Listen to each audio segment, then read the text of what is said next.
On the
Buona Badici, good morning. Oh my god, that chat widget is making the font way too big.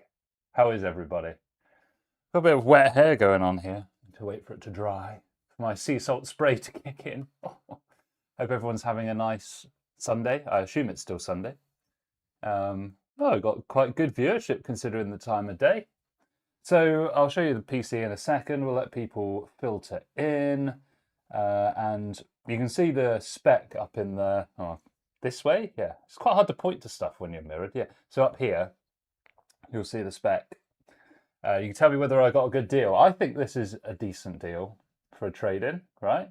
So 300 quid, Ryzen 5600, 32 gigs DDR4. They took the SSD out, which is fair enough. And they used that in the PC that we supplied to them. And then RTX 3070, 240mm AIO, and an X570i motherboard for some reason. And then I don't know exactly what model of power supply it is, but it's an MSI Mag, and they're usually pretty decent. So yeah, looking forward to it. Weird computer though. I don't know. I think this was a pre-built from somewhere, but it's not one that I did for them before, or we, I should say. But it's just a very strange choice. When will RAM prices dorp? They've already dorped, mate. I don't think anyone could ever know. Oh, it's Jonathan R. with 10 bucko. Thank you. I'm really sorry that the alert thing doesn't come up properly, but I can see it in the chat there. That's really kind of you. Thank you so much. That's really appreciated. If there's anything I can help you with, any questions, anything to do with setting up your computer or anything else, please just let me know, and I'm all yours. Very welcome. So what time is it, Roman, on the East Coast? So you're about 6 to 8 hours earlier, right? I think, is that right? So you're quite early hours in the morning, I think. Funny thing is, Roman, through all the business purchases that I've been making on my credit card, I've got loads of Avios points, so like air miles. So you've got to tell me cool places to go on the East Coast, because I've actually got enough for a free business class flight out there. So please let me know. 4:09 a.m. Oh, so you're either up very late or very early. God, 4 o'clock. Wow. Although, if you are up that early, there's something kind of invigorating about it. I have done it before. Not 4 o'clock, but 5 o'clock starts I've done. If I've had to work far away or something and still want to get the gym in. Yeah. So anyway, I didn't answer Lusum's question about when the RAM prices are going to dorp. And nobody knows, right? I mean, it depends if the bottom falls out of this AI thing. The wheels are coming off it a little bit, aren't they? So effectively, the AI stuff, it needs to have a big breakthrough in terms of profitability. Otherwise, it's all just, the bottom's going to fall out of it, I think, right? 10 a.m. Well, that's pretty good, yeah. So you must be in Europe somewhere, I'm guessing. Wraith says, any 9800X3D MOBA and RAM bundles? UK is not very good for bundles, to be honest. I haven't seen any. So it's difficult. Although the 9800X3D's come down in price by about 60 quid over the past couple of months, and some really good motherboard deals out there. I saw an MSI 12-phase board for like £100, so pretty good. So you will still have to pay for the RAM, obviously, but you can. But yeah, you can still build a good PC, although it will be more expensive than it was before, obviously. Going to bash on the Steam machine more. Well, we'll do that. Yeah, we'll do that, and then we'll show you the PC in a minute. I got 8 p.m. in New Zealand. Oh man, I need to go to New Zealand. So my uncle lives in Sydney, so I'll at some point, maybe I'll use my air miles for that actually, because I've got loads. I've got like 100,000 Avios points. So I think I'd go to Australia, visit him in Sydney, and then maybe do a bit in New Zealand as well, because it's such a long flight from here. You might as well do a long trip, you know what I'm saying? It's a part of the world I've never been to, so I'd be really interested to go. Yeah, I mean, the steam machine really sucks, doesn't it? Like, I just don't get the defense of it. I just don't.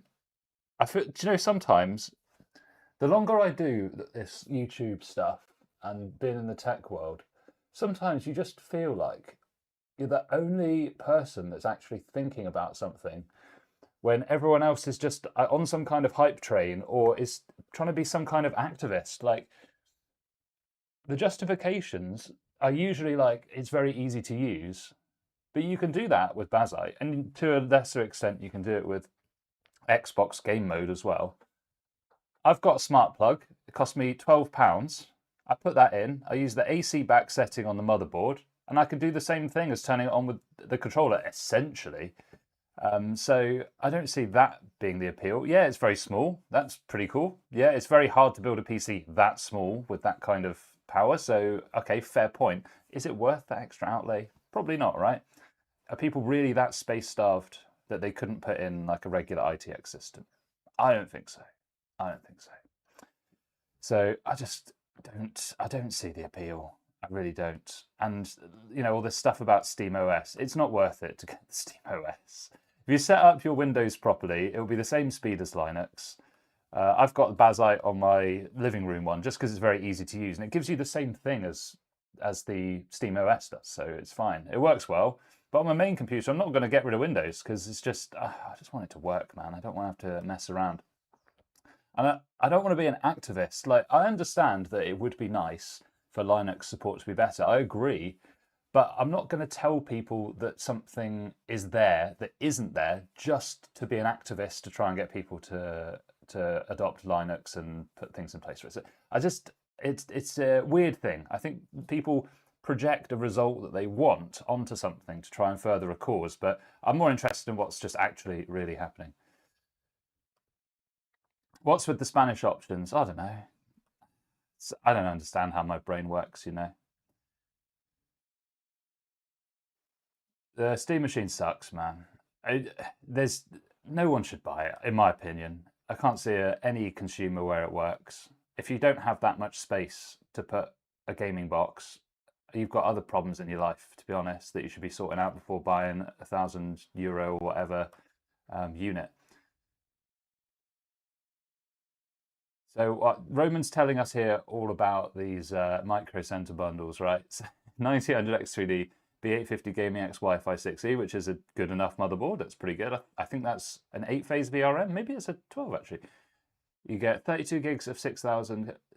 I think that's not too bad. So breaking that down, I only know it in pounds. So 9800 X3D in pounds, it's like 340. Oh God, I'm gonna have to use my actual brain to add up these numbers. And then a good motherboard now is around £100, so up to 440 plus the RAM would take us to 300 more, wouldn't it? So 740. So it's £740, which obviously, with that converting to USD, is a good price. I mean, the only thing to bear in mind, obviously, is that our prices include all the taxes. So it depends, in the US, you do some weird stuff where your taxes aren't added. I guess because all the states have different taxes, right? John says, Qantas will have direct London to Sydney. Oh my God, well, that would be amazing. Although I don't know about the safety of that. Like, is there a safety? I don't know. Yeah, see, Jonathan's is on the ball here because yes, it's the level of the hardware isn't the problem because a lot of people do just play indie games and it's fine, right? The issues with it is to an extent that it's underpowered because most people have 4K TVs now because TVs are so cheap. So they have to obviously market it as 4K capable, otherwise people are going to go, well, I've got a 4K telly, so why would I buy this? So that's why they've done it. But it's not good enough for most games, and the price is the main problem. But the other justification that I'm hearing is that, oh, if it was, let's just talk in US dollars. If it was 750 to 800 US dollars, oh, I would get one. But you wouldn't because the whole market would have changed at the same time. So your RAM and SSDs would have also been cheaper. So the relative value would be the same. So it still wouldn't be a good investment, and you still can't upgrade it. So yeah.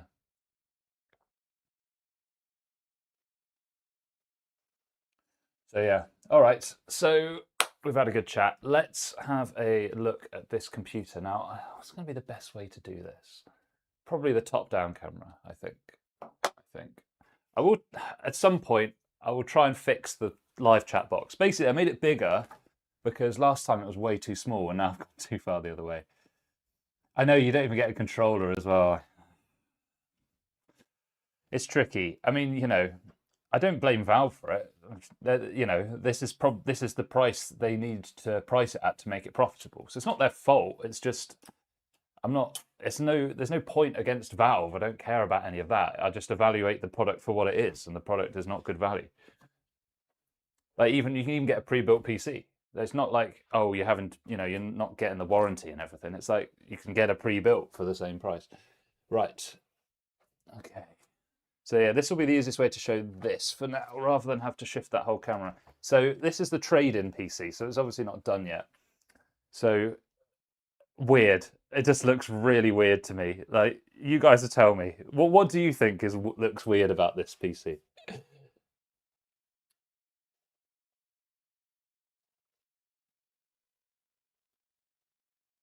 There's no way in hell would I ever make somebody a PC like this, particularly on AMD platform, right?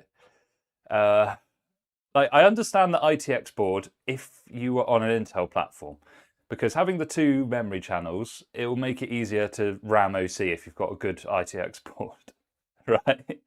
But it doesn't make sense on AMD because AMD's rubbish at memory overclocking. So I don't know. It's still a nice board. It's just I don't know why you would get that as opposed to the regular size equivalent. I guess the only other thing is maybe the customer originally bought an ITX build and then wanted a bigger case. I don't know. I don't know. This it's just so strange. So you've got the graphics card's fine. Well, kind of fine. We'll get onto that in a bit. So it's a 3070 pallet Jetstream. And then we've got a liquid cooler with the radiator over this way, and I'm trying to tell which way the fans are. I can't actually trying to see through the top. Well, we'll find out if they're push or pull in a minute. It's a very strange way to do it, where you have the fans. It's not wrong. It just looks weird. They've got cable ties to hold all the pipes together because presumably this was flicking up all over the place. So we'll take those off. We've got 32 gigs of DDR4, so that's pretty good. That's pretty good.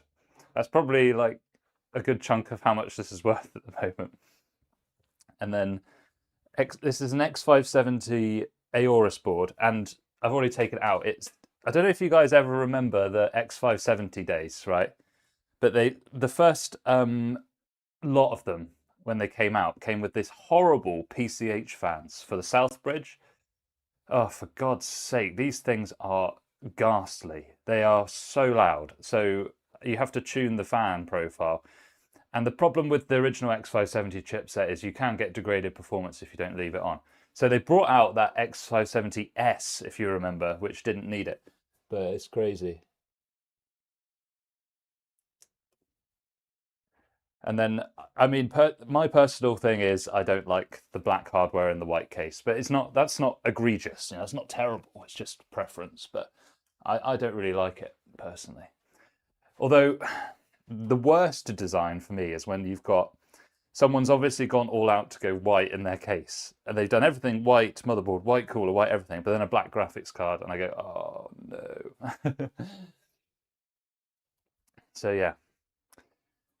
So we didn't have an SSD. So my Crucial T500 test SSD is getting its retirement, and it's going into this. Reason is it's only 1 TB. So it's actually a really nice SSD. It's been used a decent amount. It's probably used about a third of its TBW. But I need a 2 TB for the test system now because I've just got too many games installed and they're absolutely enormous. So so this one will be going in there. So I think for £300, this is all right. I mean, bear in mind when I sell it, there'll be the shipping cost, which costs me around £40 each time I ship one. There's the cost of maintaining a warranty, which I usually do 6 months on a refurb build. So there's potential for that. And then you've got to factor in 2% Shopify fees, and you've got to factor in that 20% of the profit will go to VAT, and then another 20% to corporation tax. So I'll probably list this. What do you guys think? I'm thinking about listing this for maybe £500 or £600. because you kind of have to, otherwise it becomes economically inviable. And then it's got the other thing is it's got this anti-sag thing in, but it's not even connected. You off, Roman? See you later, man. Good to see you. Okay, so we should just start shelling this thing, right? So let's start to. Well, actually, maybe before we do that, why don't we test the thermals? Because I have done a little bit of testing, and there's a bit of an issue. Let's put it that way. Let's put it that way. Okay, so how is going to be the best way to show the monitor? I think if I take the other camera, we can point that down. Yeah, I've got it. I've got it. You can tell I planned these streams very carefully. So if I give it one of these, I'm just moving the other camera. And then hopefully if I swap to this one.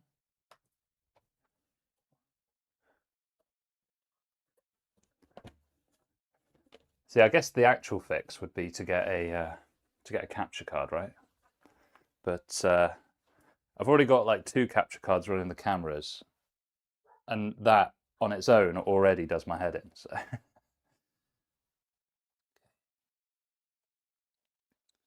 don't think it will be a perfect view, but hopefully we'll see what we need to see.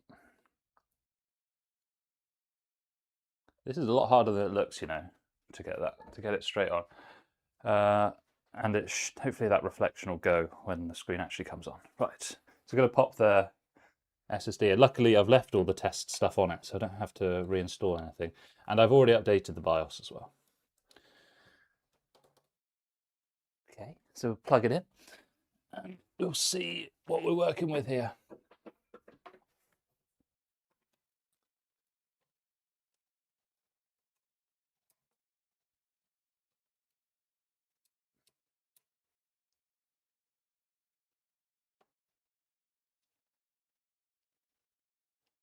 I wonder if anyone's got any thoughts on the Steam machine, though, that might differ, you know? Maybe some people like it. Because there will be, you know, despite a product being bad for the masses, you know, there might be some people that it's good for, you know? Thoughts on the new Lianli B4 case that can be... Oh, yeah, I haven't used it myself, so I can't say for sure whether it's good or not, right? Or whether I think it's good or not. However, I saw a couple of reviews, and I thought it was okay. It looked pretty good. Like, you can cram quite a lot in there. It's just a slightly smaller version of the A3, right? So I thought it was decent. I can't remember how much it costs, right? So John's, yeah, we will be swapping the case, definitely. Mainly because of you've got to upkeep the brand.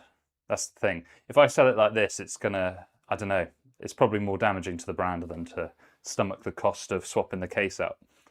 So I'll show you the case in a bit, but it's the NZXT H3 Flow. It's actually a really cute little case. Okay. Tell you what, I'll just so in the top, you got there's 2 RGB fans. They're intakes, by the way, top intake. And top intake is fine, but not through a radiator. So top intake is valid if you're trying to cool your RAM and your VRM for overclocking, right? But but not on a radiator. Also, the fans aren't spinning. So yeah. So hopefully they work. Maybe they're just not plugged in, but we'll see. Have we got like a signal yet, or what's going on here? Well, I have turned it on and it did work before, so oh, that's not plugged in fully, right? Hey, there we go. Right, I probably need to put it into manual focus. I've only got a small preview window, right, guys? So if it's blurry, please tell me, and I'll try and adjust it. But it looks okay from what I can see. Just plug in a keyboard and mouse.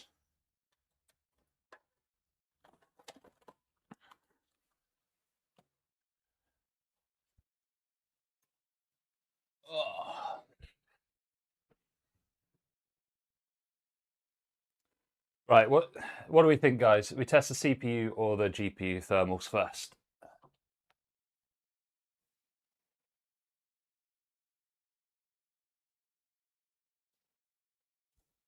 Speak now or forever hold your peace. Well, tell you what, whilst we're waiting, let's do hardware info. We can actually see what's inside it. Oh, I think it's installing a driver, yeah.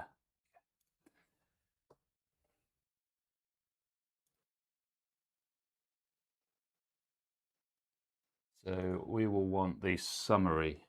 God, you can barely see anything on this. Maybe I should scale it up to make it easier for you guys to see. There we go.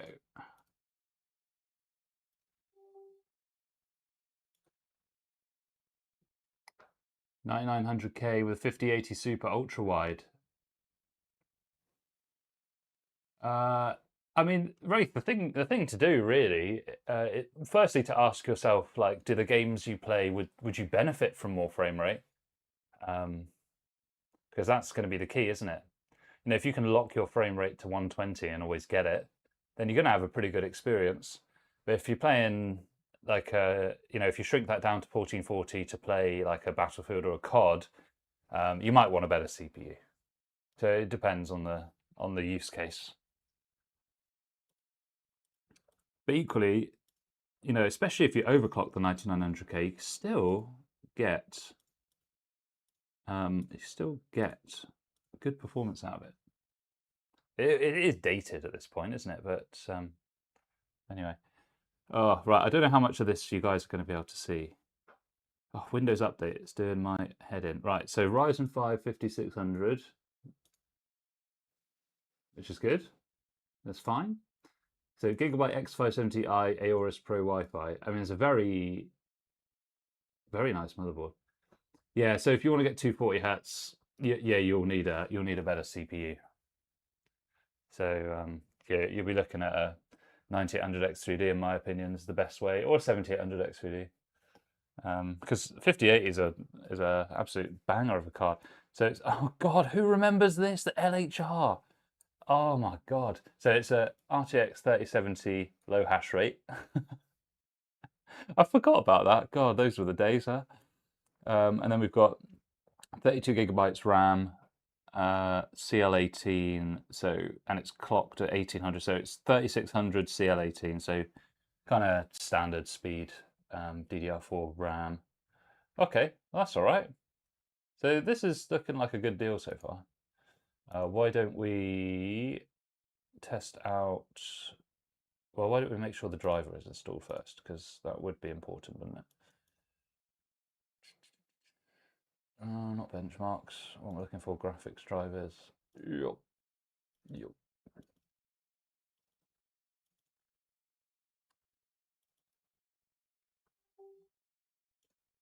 So we'll pop this driver on. Give it a go.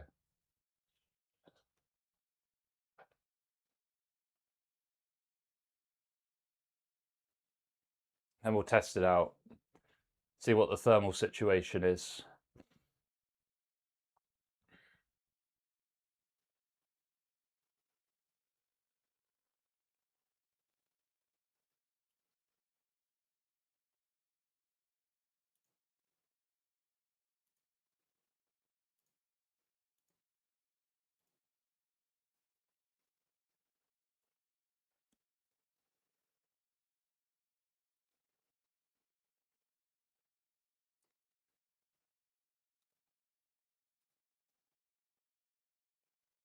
Ba, ba, ba, ba, ba. Come on. Oh, with every passing year, driver installs take longer.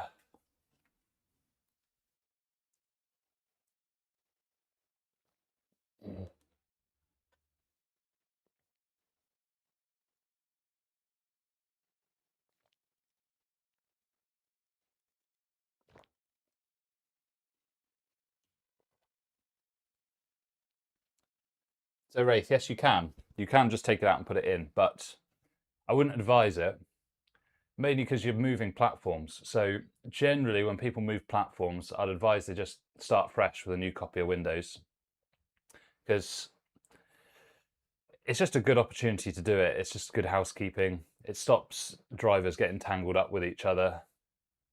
It'll be you'll be on a different chipset and stuff. So it's better if you can just do a fresh install of Windows using Rufus or something like that.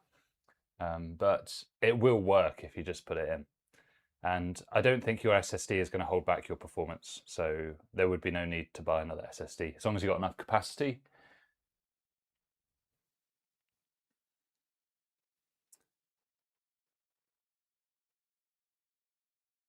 Especially if it's a good PCIe 3, because some of those are as good as the low end PCIe 4s anyway. Best way to back up files. How much do you really need to back up realistically?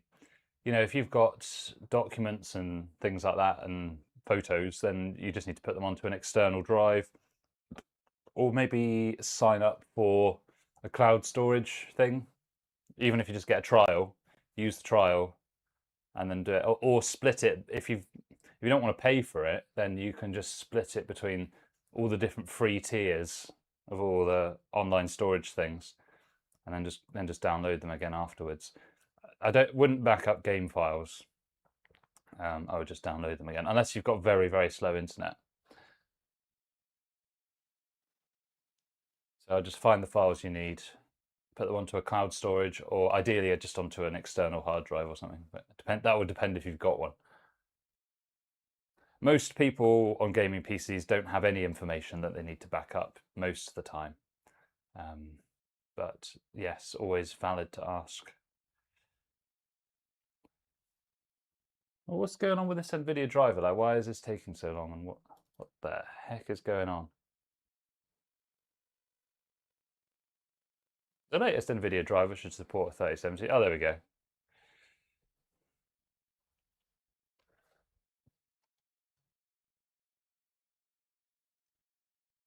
All right, so we're all good. We don't need the NVIDIA app open. Let's rinse the CPU first, because that will saturate very quickly. Do Prime 95.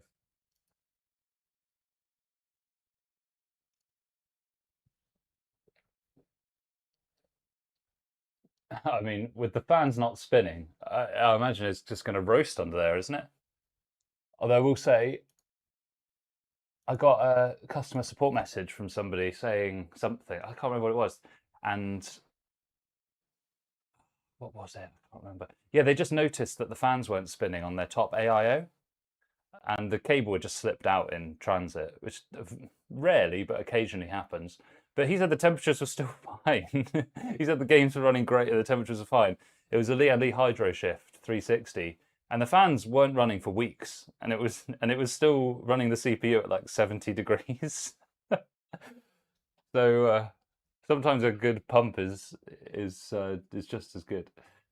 Okay, let's find the CPU temp.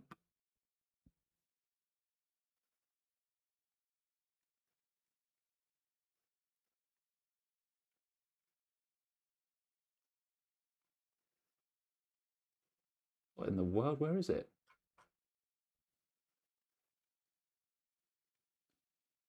Why is it so cool? The fans aren't spinning.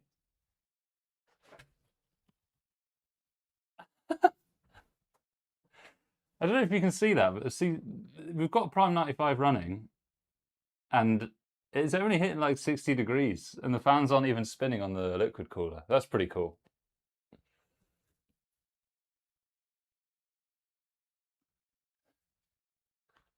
I wonder if PBO is not enabled in the BIOS or something. I don't know. We'll look into the BIOS in a bit anyway.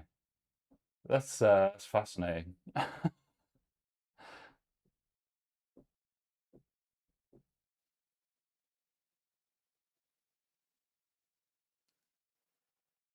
I don't know what brand this thing is anyway. Anyway, all right. Well, the CPU is stable, and that's all we need to know, isn't it? So we'll close down the Prime 95.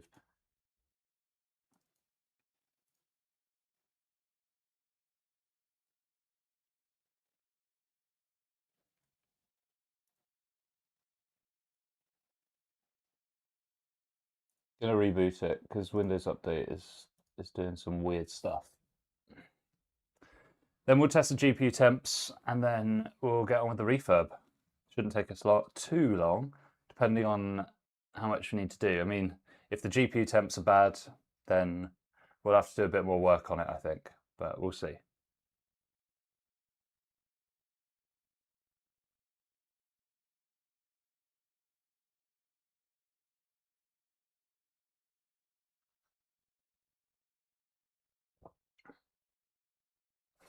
How's the poll doing?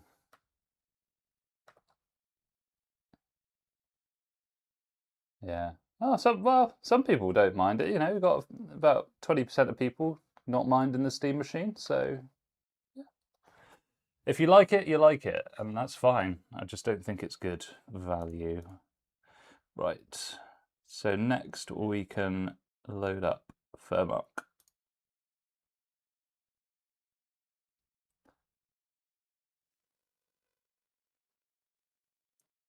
Oh, because it's, yeah. Well, I'm sure it'll load it up whatever resolution we do it at. So why don't we just, there we go.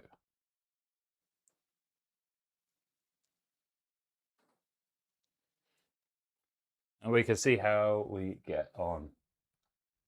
Oh God. Oh no. Oh no. No. Look at the hotspot temp. Ah.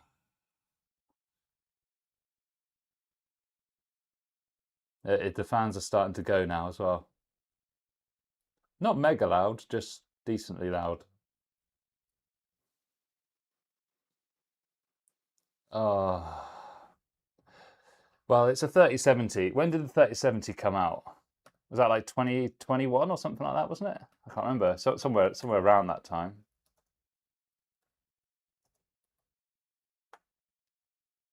2020. But when did the LHRs come out? Was that 2021? Yeah, 2021.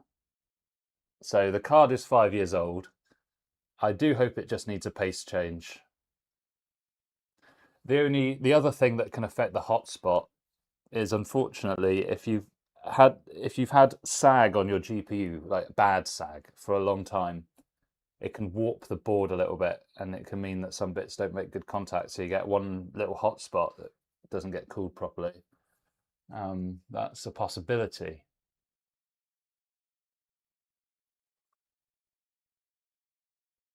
Though this card isn't, despite not really being in that support bracket, actually isn't really sagging very much. So I hope that's not the case. Yeah, fans are really going now as well. You won't be able to hear it because it's got noise suppression on the mic for the stream, but yeah, they're going. Fine. So everything seems to be working. It's only the GPU that will need a bit of attention because, I mean, guys, cripes. 103 on the hotspot right now. The core is good.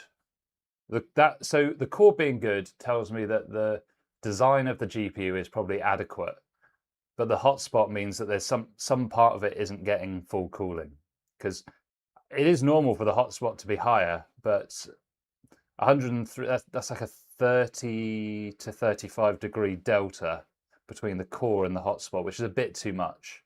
I think if we could get that hotspot down to ideally 80 to 85, but more realistically 90 to 95, I think that will help a lot.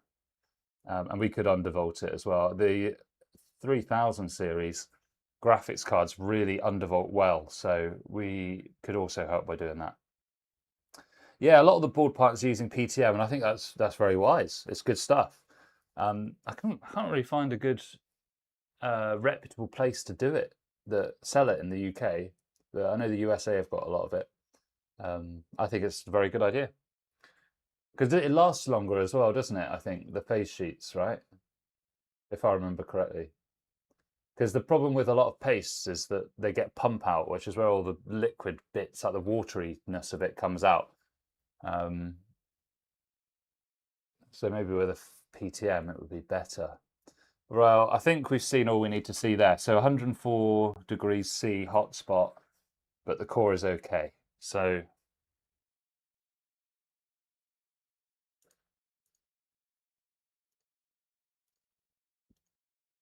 and we'll just run Heaven for a minute just to check there's no artifacting.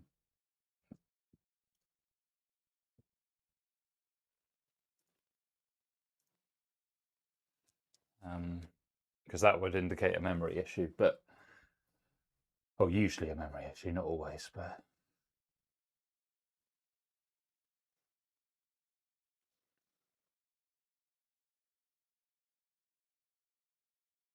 it's also quite good at exposing coil whine if it's got it as well,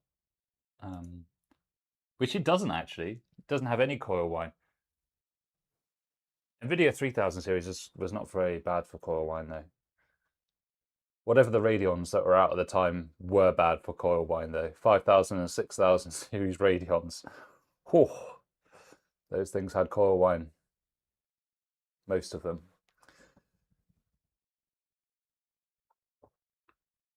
So as suspected, it will be a GPU paste swap. Just let this proceed for a minute or two, just to see there's no like artifact glitches or anything that might indicate like unstable memory or degraded core or something. We'll let it go. Yeah, if nothing else, we need to repaste that just to see if we can get the fan noise down, because it's otherwise a pretty quiet computer actually.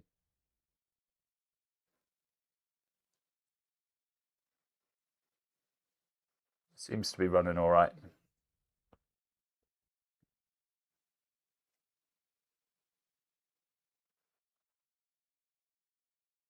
Hmm.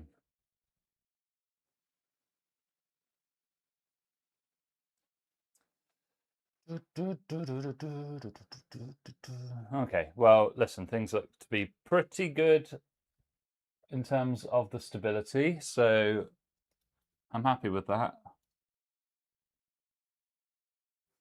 So let's shut it down. Let's take this thing apart, see what we've got, refurb it up, chuck it into the new case, and we'll all be ready in time for lunch.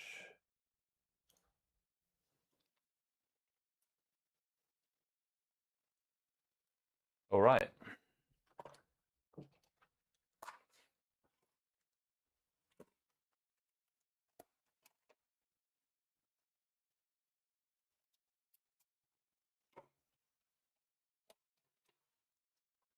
And then I don't know what I'll do with the case. I'll probably just give it away locally. If anyone on the stream wants it, they can have it for postage cost.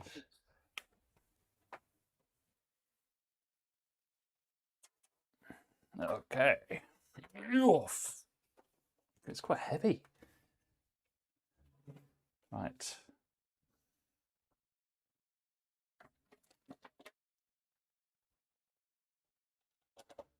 You know what? For a system that's probably 5 years old, it's actually, it looks pretty clean. So that is good. It looks like it's generally been looked after, which is always a good sign.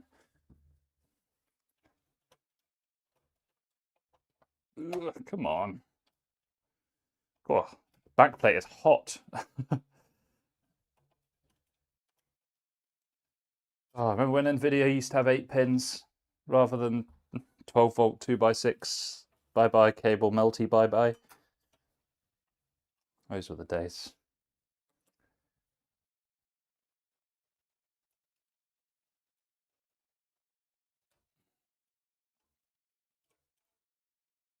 Whoa. It looks clean. Actually see any dust at all in this. So it's a pallet Jetstream 2-fan model, but 2 big fans, and for 3070 that's fine. And you know, you can see where the PCB ends, like here. The rest of it's just flow through cooler, isn't it? Cool.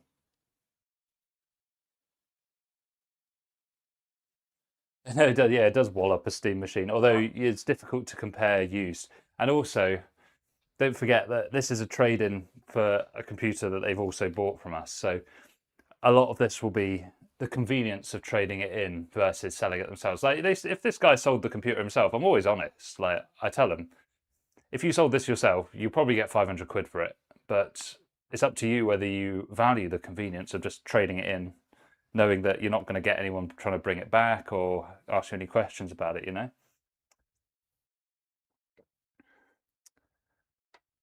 Yeah. The other thing about Steam Machine is, you know, people conveniently seem to like not worry about the VRAM argument anymore. And I bet the same people that are always in comment sections saying about, oh, we need more VRAM and everything, didn't say anything about it in the Steam Machine.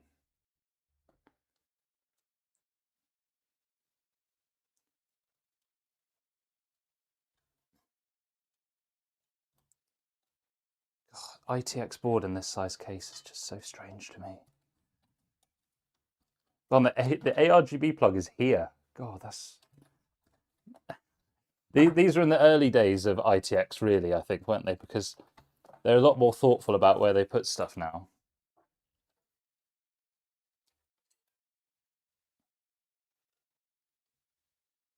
Oh, this one feels like it's cross-threaded.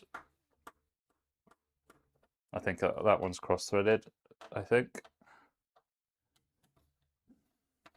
This one's right. Yeah, it's cross-threaded. That's all right. We can fix it. Let's just take this off.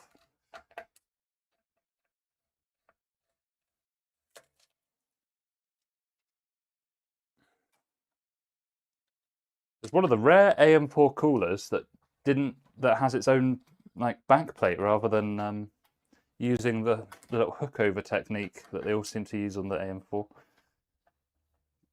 Quite like that. I'm trying to work. I think this is a Zigmatech cooler. I'm trying to work out what brand it is. Pretty sure it looks like Zigmatech or maybe Antec. I don't know. It had a big X on it.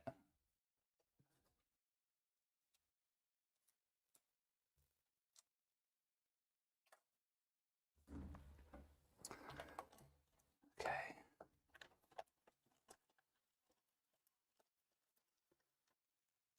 What's it hooked onto? Oh my god. It's stuck an RGB control hub box on the back of it. Oh. Like glued it onto the back of the motherboard. Look. Right, my official advice, don't do this on your own PC builds, please, guys. I mean, look at that. Can you even see that? It's glued RGB hub onto the back of the... Oh. Oh, and it's even covering the M2 slot. So that's the Velcro. That's the Velcro from this hub. Why would you stick it on the back of the motherboard? Ah. Ay caramba. Also blocking the M2 slot. Oh, the things people do. I really hope this wasn't a pre-built. Oh, ew.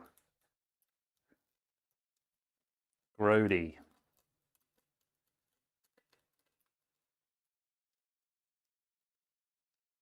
Ugh. It's even on the M2 housing. Ew.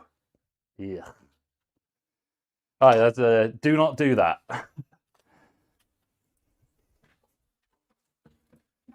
Right. So we have to get that glue residue off. You can see, I don't know if you can see, it's quite hard to see in this light actually. Oh, you can see it there. It's like that sort of grease there from where the adhesive has kind of like got a little bit warm and melted down. Ugh. Horrible. And we've got that cross-threaded screw which we'll need to take out as well. Oh, what a shame. The good thing about this being an ITX is that you could actually just put an M2 in the back of it without having to take the board out, which is kind of nice, I guess. Right, so I need to go get some alcohol get that off. Do you think we should? I don't think you'll get that out of the board. I've tried this. I've tried to get that kind of grease out of a motherboard before, and you just can't do it without something very heavy duty. So I'm probably just going to leave that, but I'll clean it off this metal backplate. Ugh. That's unfortunate. But I still think it's a good deal. Ugh. Let's get this. Oh my god, right. It was a Sigmatech, by the way. I was correct. So let's take the... So these are RGB ring fans. I'm actually thinking about just replacing them with plain black fans, actually. I think it will look better in the build that we're doing.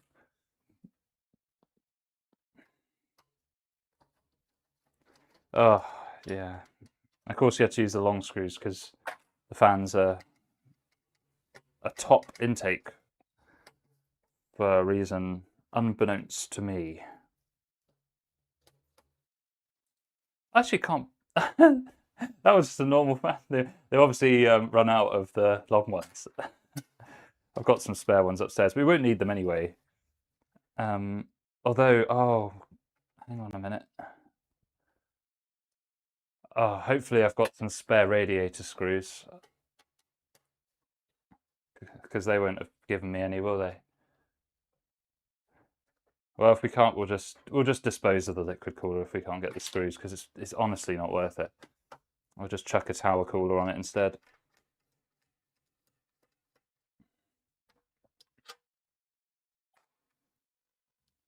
I mean, we could just put a tower cooler on it instead anyway, if you want, but...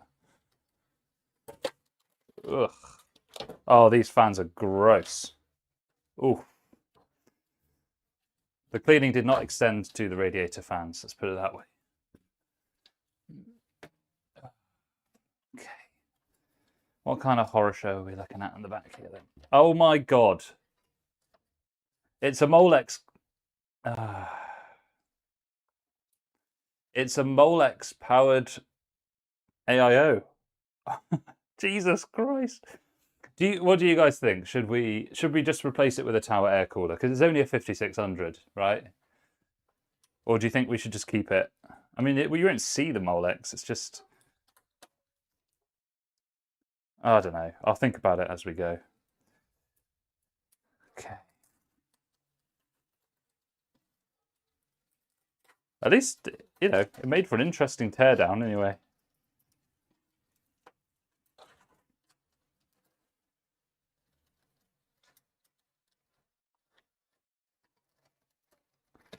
Pretty decent cable management, not too bad.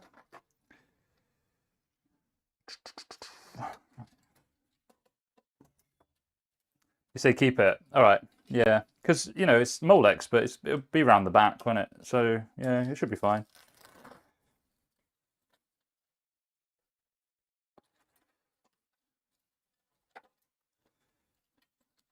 I think it will sell quicker as well, having a liquid cooler on it, right?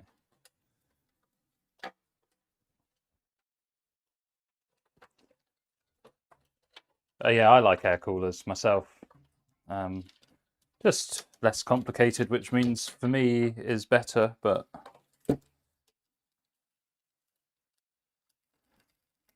equally, AIOs are so cheap now that, you know, there's no wrong answer, is there?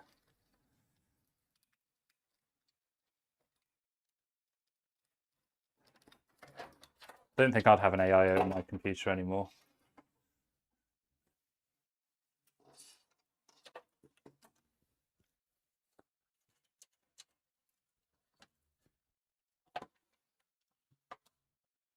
Okay. And the rest of the cables are just the white ones from the case itself. So we can just whip out the power supply. See, that's the only unknown at the moment, is what power supply is in here. But it looks like a good one, so hopefully it'll be all right. MSI mag is usually pretty decent. Yeah, I mean, usually liquid cooling is mainly a looks concern. Although They will get a little bit more cooling than a. So if you put a good dual tower cooler versus like a 360 AIO, I mean the AIO will cool better, but one, is that relevant? Like, do you need more cooling? Maybe not, right? And also there's the pump aspect, which is in favor of air cooling for reliability, right? So it's just what does the individual person want? Okay. So PSU is out. And I'm pretty sure, yeah, I was wondering where that went. That is the other PCH fan screw.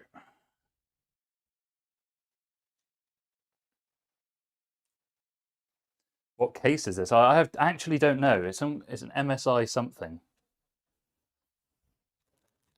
Doesn't have a model number. It's got a serial number on the back, but not a model number. I don't know. It's one of the, MSI make all these just kind of generic mid towers, don't they? So I think we've got everything we need out of this.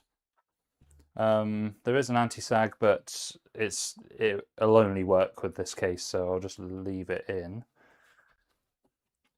And then we can examine the components. It looks like a good PSU anyway from the surface, so we'll have a look at the actual spec in a minute. Oh.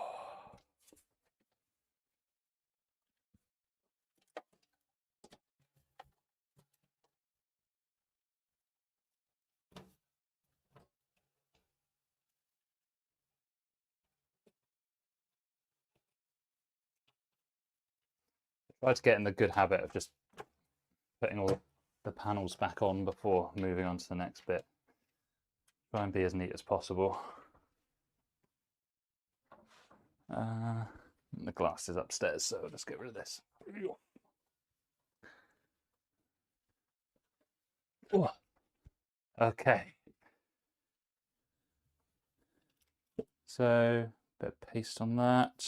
Ooh, a little bit dusty. Give that a clean in a bit. Fans are looking like they've seen better days.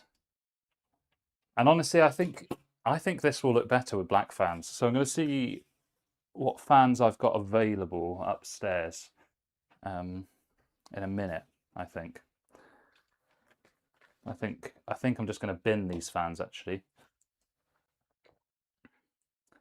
because I think because there will be RGB fans in there, but they won't be ring fans. So I'll put them aside. We can decide later if we want to put the RGB ones back in, but I think it'll look better with plain black.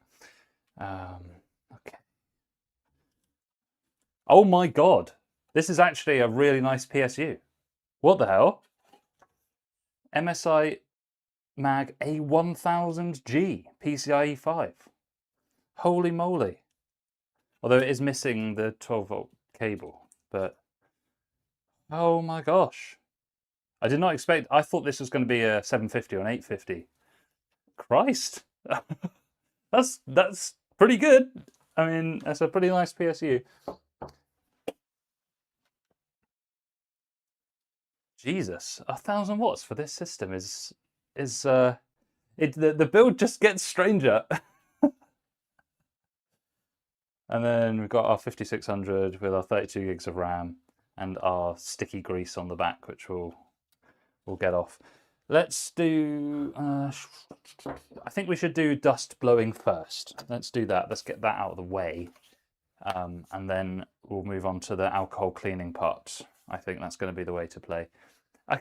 I can't believe they put a 1,000 watt in this. This build just gets so strange, man. So strange. Right, I need to take a break for a second, but a little bathroom break. I'll be right back. Do I have a BRB screen? We'll soon find out. Yeah, that's the problem. It's got most of the cables. It just doesn't have the 12-volt cable, which is a bit of a shame.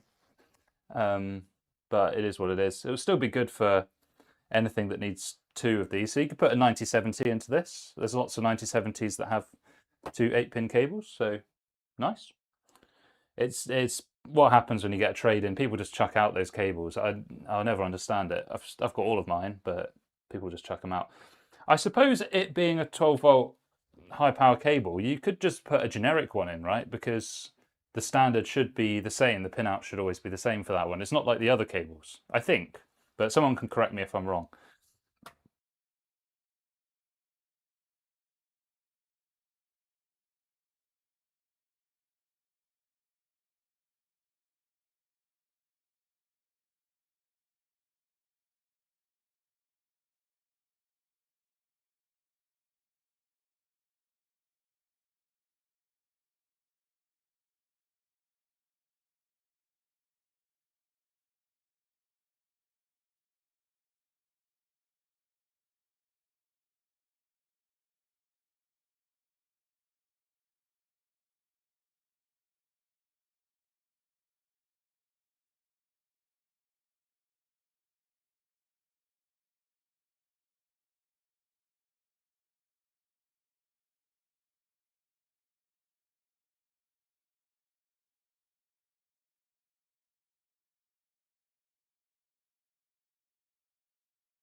All right, we're back, baby. There's a guy who had one bad experience with a bad PSU. You know, you could be right there. You could be right there. It's someone that's taken the advice of don't get a cheap power supply a little bit too seriously, I think. Okay, all right. So I will swap to the other camera, we'll spin it round, and we'll give this a blowout outside. But I think I should don some gloves because you never know what kind of diseases you might find in these things.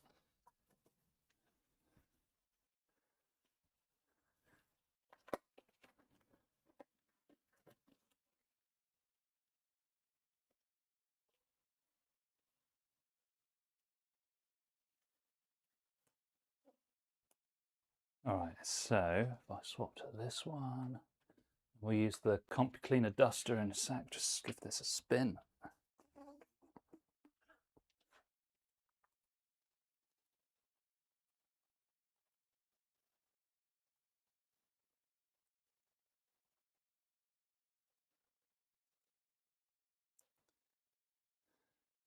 There's a moss on my back steps. Okay.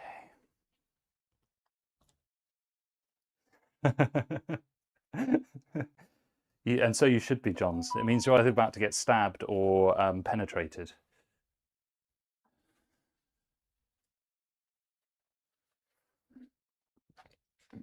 Okay. Now this is going to be interesting because I need to make sure it's on screen. Yeah.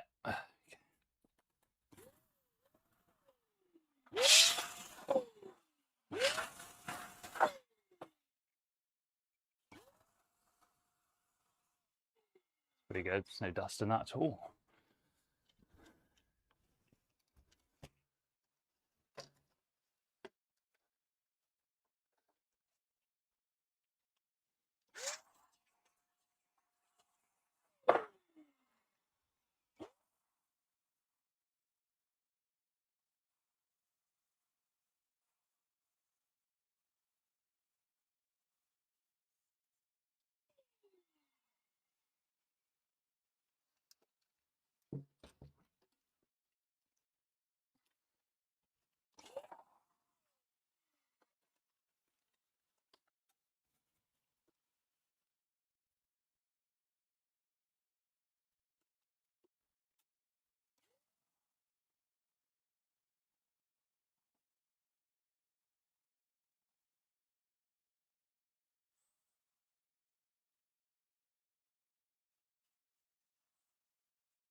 This thing is so loud. God, I really hope the noise suppression is working.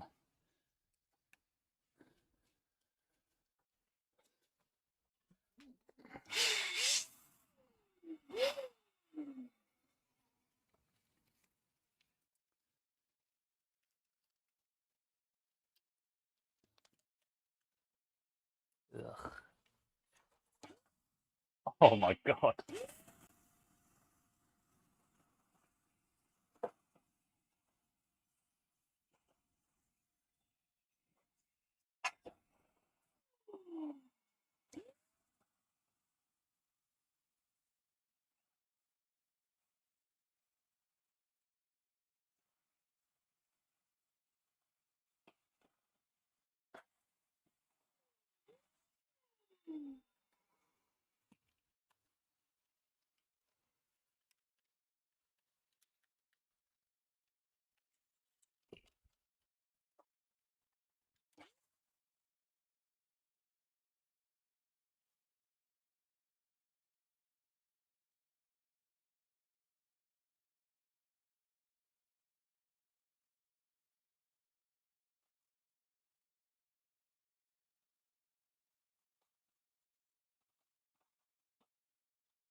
Oh, don't mind me, just giving myself tinnitus.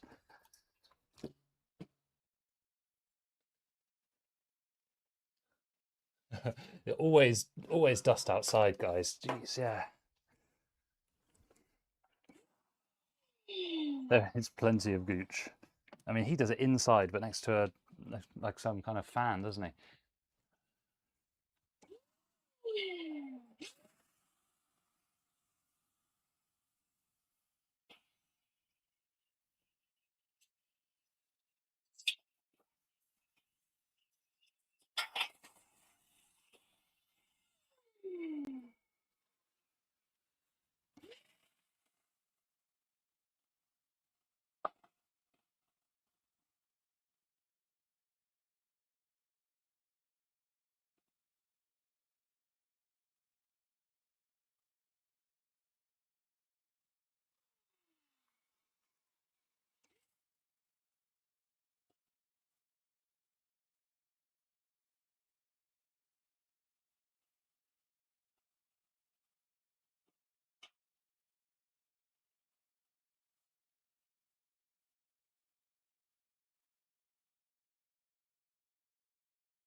Oh, right, that's done.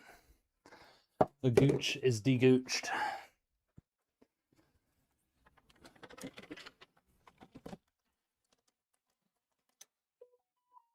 But the fun's not over yet, you know. Right.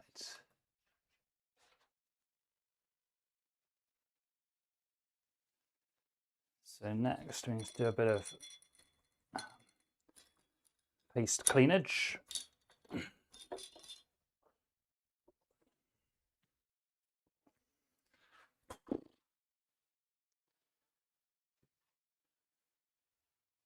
La la la la la. La la la la la. So you always get the worst stuff with the duster and then a bit of alcohol for the rest.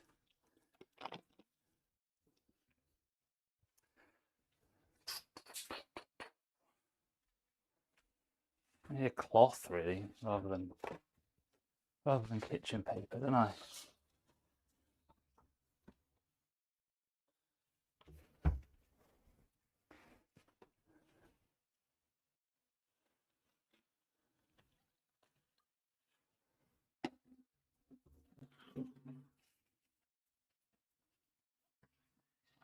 The problem is once the dust is that baked in, like you can't get all of it out, but you can get the most of it out.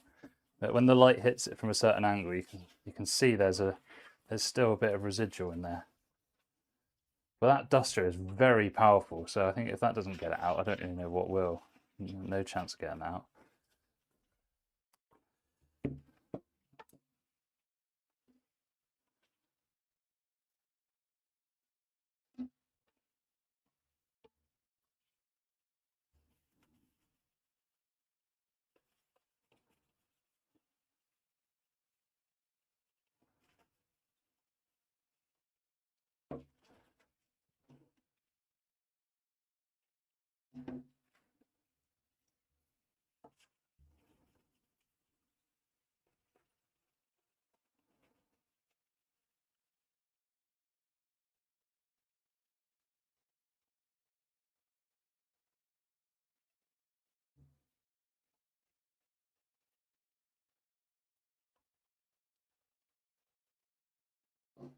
It's good, that's looking a lot better already.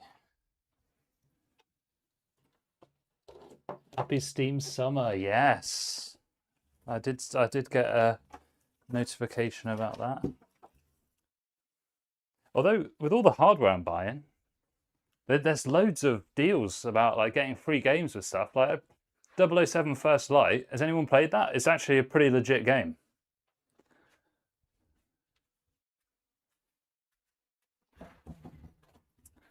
I hurt my back the other day, so I just went all the way through it. It's actually a pretty sweet game.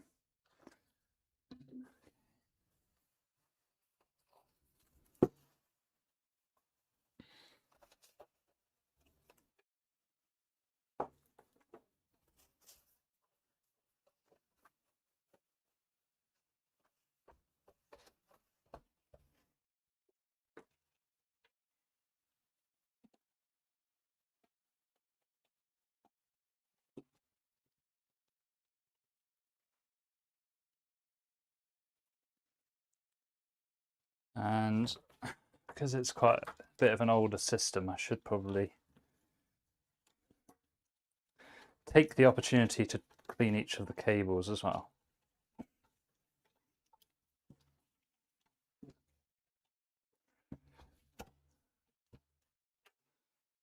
No heroics, just giving them a quick wipe.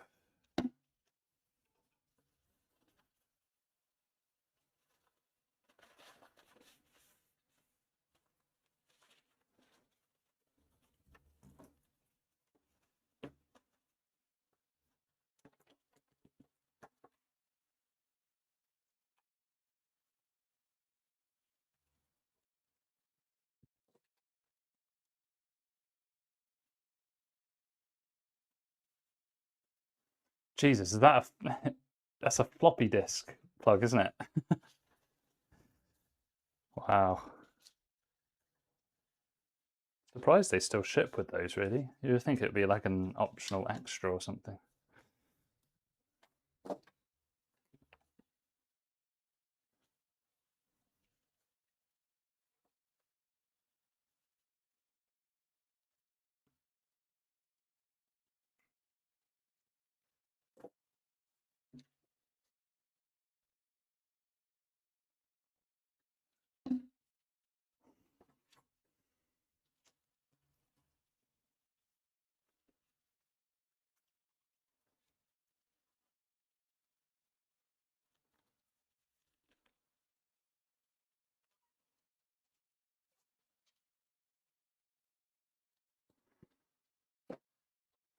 There you go, good as new.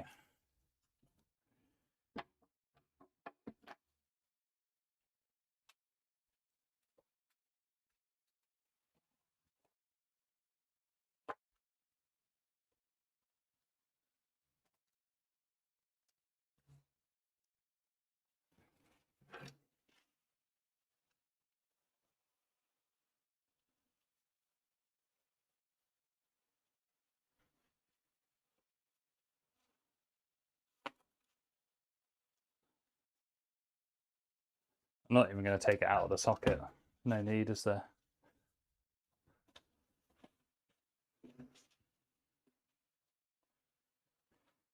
Floppy disks. Did I ever have floppy disks?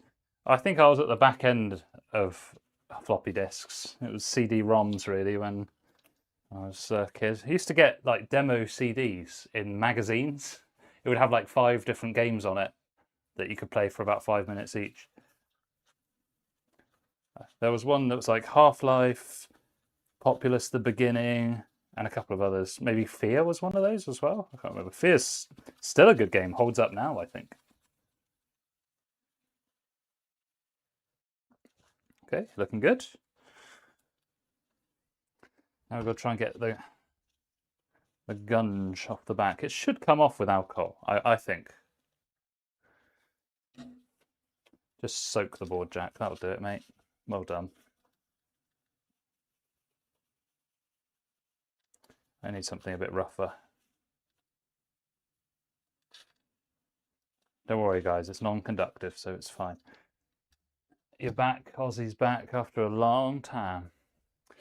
Okay, so we need something a bit rougher to get that off. What have I got?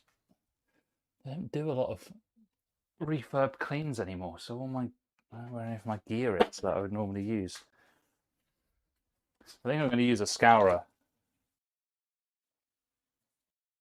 the end of its life anyway, so give it a go.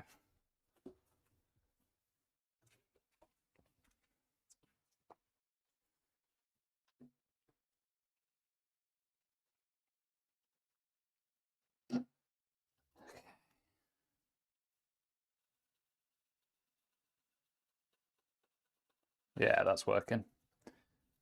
Slowly but surely.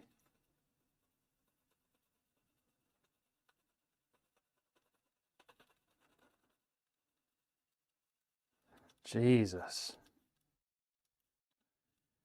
Don't ever glue stuff to the back of your motherboard, guys.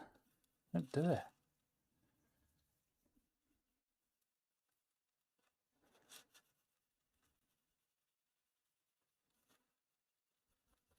Now, if this was on the PCB itself, no way in hell would I be using a scour on it, but because it's on the back plate, you can't really damage that, so yeah, it's off, I think.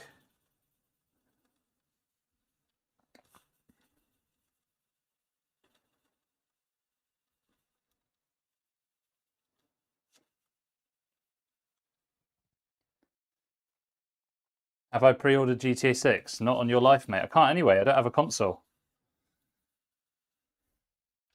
I'll just wait for a certain attractive woman to make it available at an irresistible price, let me put it that way.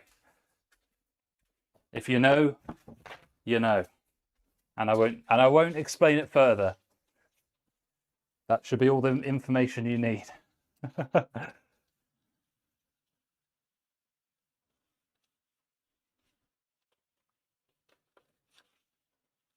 Oh, yes, that's much better. Oh, I didn't get it off the M2 housing, actually. One sec.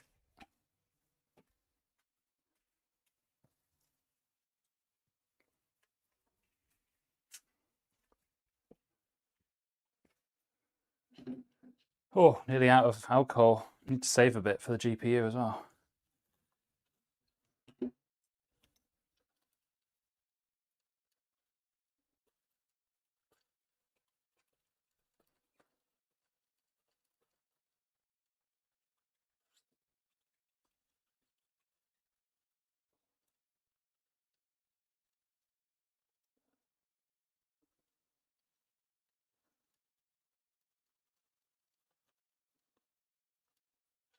Ugh.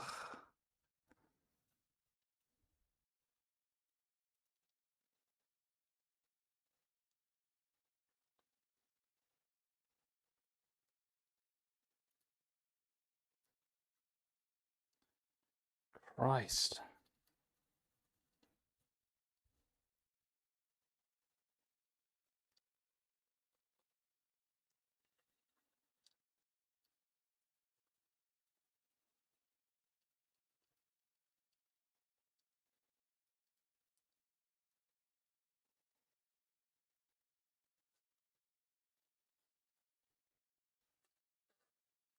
Actually, way harder to get it off there. I think because it's plastic rather than metal on that M2 housing. the glue just kind of leaches into plastic, doesn't it? In a way that it doesn't do on metal.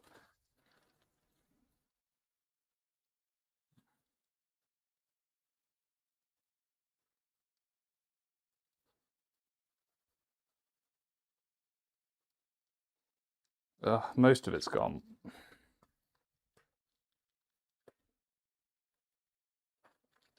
Ugh. Am I doing any more giveaways soon? Probably not. Unfortunately, and everyone that does giveaways always complains about how annoying they are to do, so I just tend not to do them.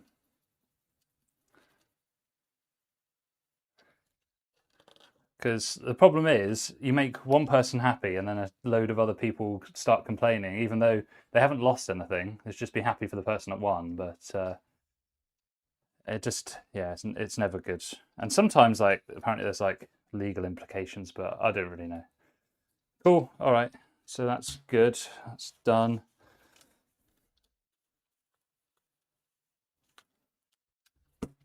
We just need to get the cross-threaded screw off the corner of that, and then we can start putting it into the new case.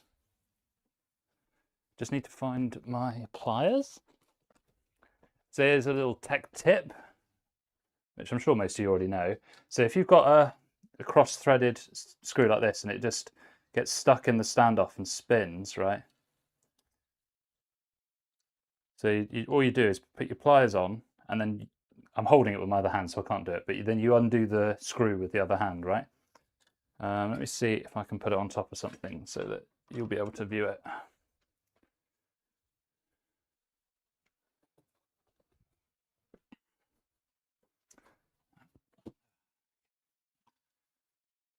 So you just get your pliers so that you hold the standoff still. Then you get your screwdriver and you just undo it with the screwdriver. And because you're holding the standoff still, the screw will just come out normally. It's because what causes that is either just a low quality standoff or screw, or it can be because it's been cross-threaded by somebody starting to screw it in at an angle like this rather than straight. So then it cross threads and then it all just gets munged up together. So there you go. The new case is not a mini ITX because we've got a full ATX power supply, so it would be difficult to make it fit. I have got a Deepcool CH160 case upstairs, but if you put that power supply in it, it wouldn't have enough room for the GPU. So I'll show you the case in a second, actually. It's NZXT H3 flow, I think it is, the M-ATX. But it's quite a small M-ATX, so it should do the job nicely.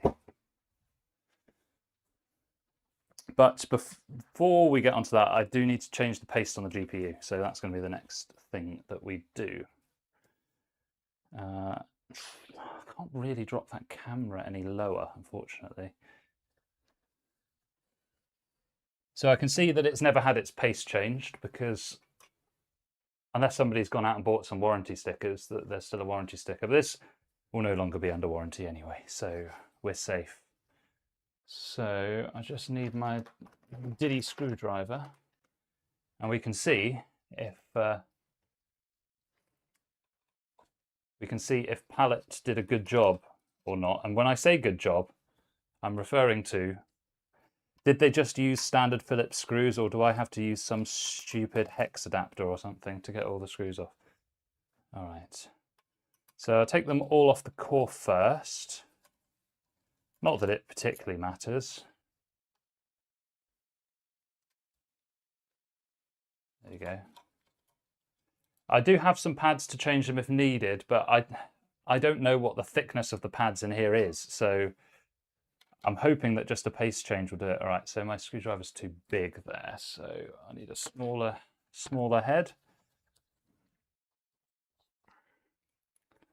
That might work. Let's see. Yes, it does. I have got some Thermalright pads upstairs, varying thicknesses, so we'll see. It depends though. If the pads don't look destroyed, then there'd be no reason to swap them, I don't think.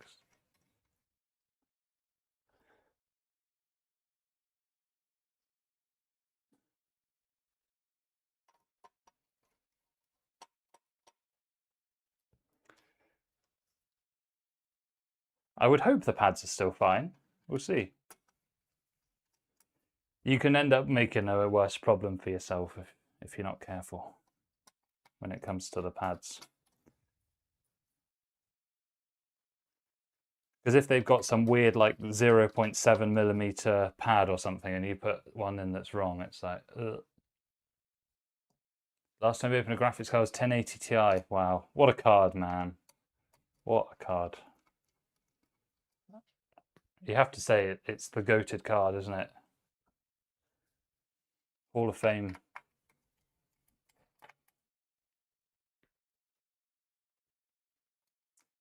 I don't do this very often, changing paste on graphics. I don't really do that many repairs. I used to do loads more repairs. But I don't tend to do them very much anymore.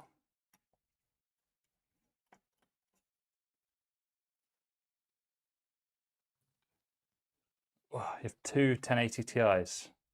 You're going to make a lot of people in the chat very jealous. Okay. What's holding that on?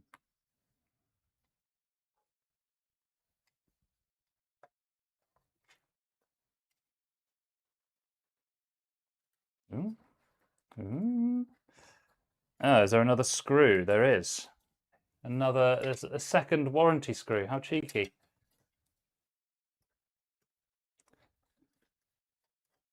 I've never taken this card apart before, so I have no idea if you actually need to take off the back plate or not. You might not need to. You probably don't, actually. Oh well. All right, so we'll just pop the retention arm over there. They probably need to go through the fans, I'm guessing. Because there must be some screws holding it into the fan shroud on the other side. See if we can spot any.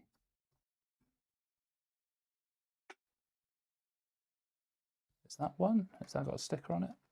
No, that's just metal.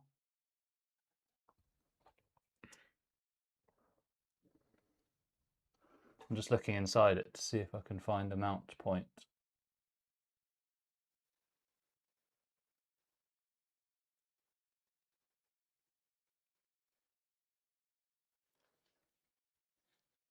If anyone's ever taken this card apart before, that would also be very helpful.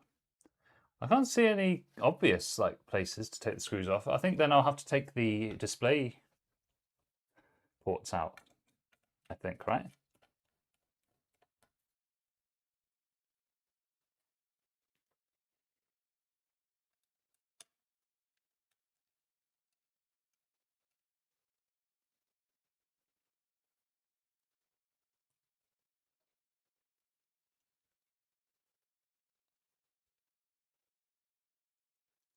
Oh, there we go.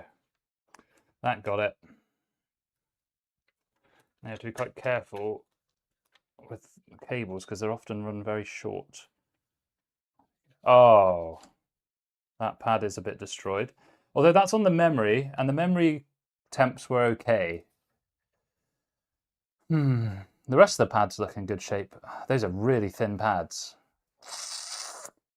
Don't know. But tell you what though, look at that core. I reckon that's our issue. What do you think? I'll put something here to support the...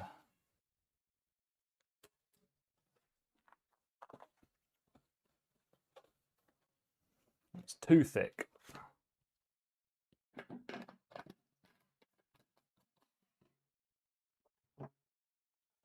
I think you're right. I think we should change them, but I need to make sure I've got... I need to make sure I've actually got pads that will be the right thickness because I don't know. Oh, that's a shame, isn't it? So that's for the memory. So worst comes to worst, I don't think the memory is going to overheat because it was fine in the tests. So it would be good to change them. So I'll take this old paste off and then go and see what I've got available.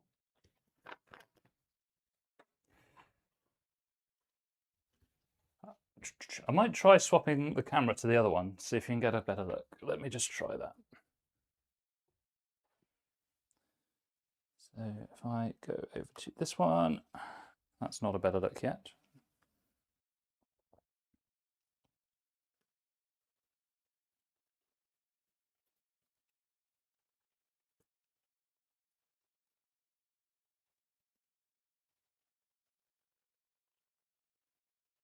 Oh, nearly knocked all those screws off the table. That would have been bad.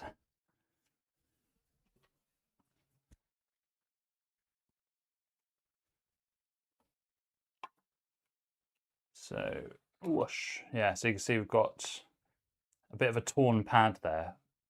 There's no pads missing because the rest of it's on the cooler. So I'll see if I've got the right thickness. These look like 0.5s to me, and I don't know if I've got any 0.5s. The thermal paste is also quite dry, so I think the thermal paste is going to be the fix, which we will definitely do. But if I have some thermal pads upstairs, I will try changing those because that is certainly suboptimal. Let's put it that way.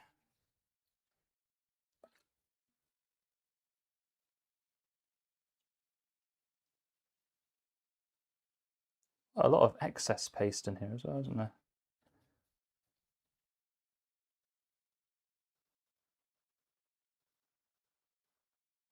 I need like a cotton bud or something, don't I, really, to get into this?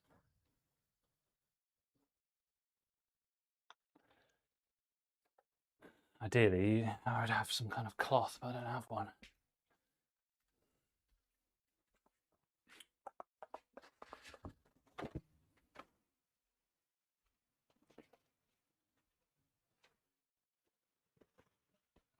Yeah, paste looks well dry.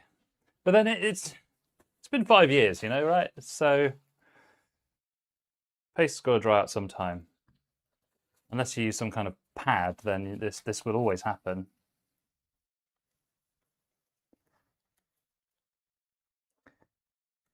Because I reckon that hotspot temperature is because there wasn't full coverage from the paste. So there'll be like one half of the core is probably fine, and then the other half is too hot.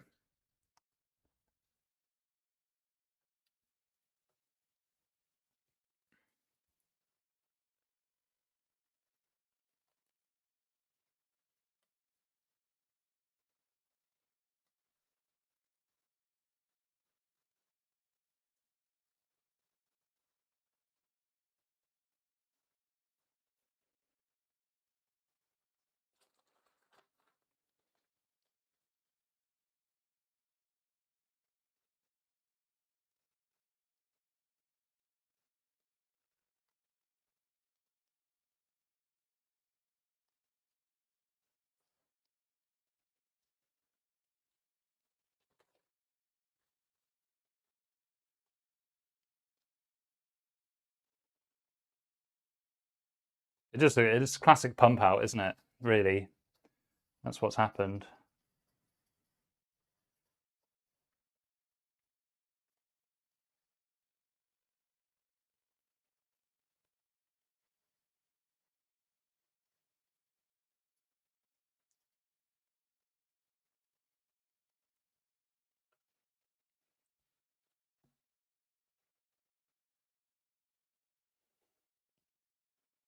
Yeah, laptops always run hot, don't they?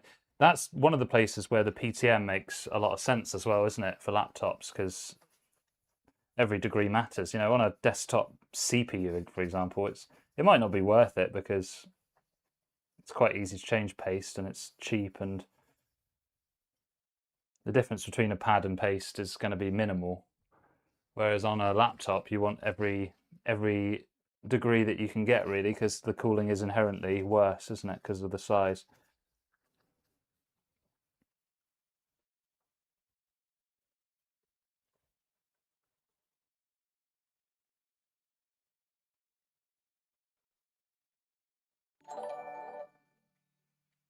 Thank you, whoever that is that subscribed. I can't really see the alerts very well, but appreciated.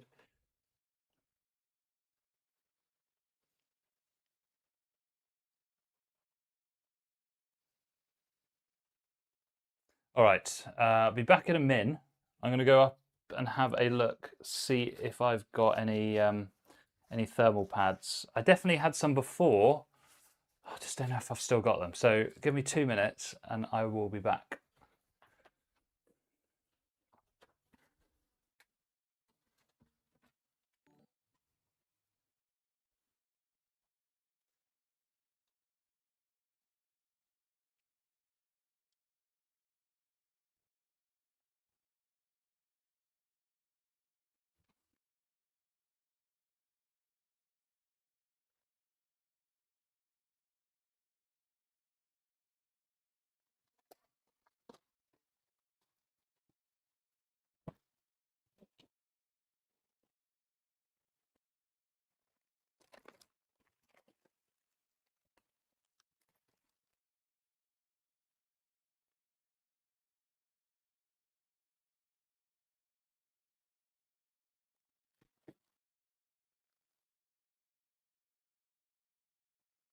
I don't know if this sound goes through, if it reaches that far, but I've got a 1mm.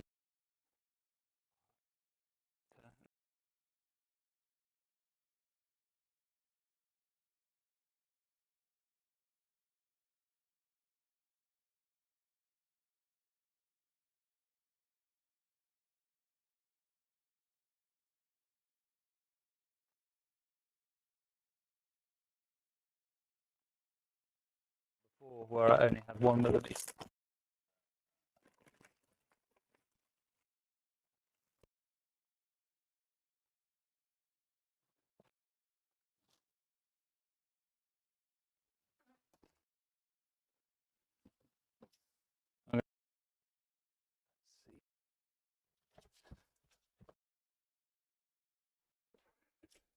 Don't know, guys. Don't know. I've only got 1mm pads. I'm going to open it and have a look. If it's close enough, then I'll do it. But these look like 0.5s to me because they look really slim.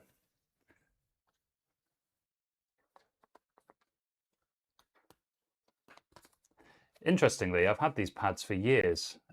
Somebody asked me to build them a crypto rig back in 2021 and gave me all these pads in case I needed to use them. Pretty sure that's not how you're supposed to open this packet, but hey, what are you going to do? Maybe, maybe. I do think they're 0.5s, but I guess the way to tell is to put it next to something else and just see if it sticks up further. Just cut a bit off. See.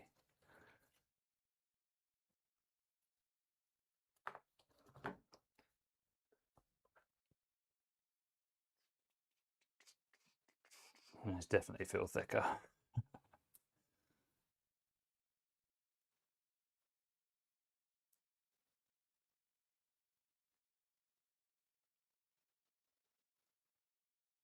I'm not going to put it here at the end, it's just to see what the height is like. Because bear in mind those other ones have been crushed, so... Do you know it?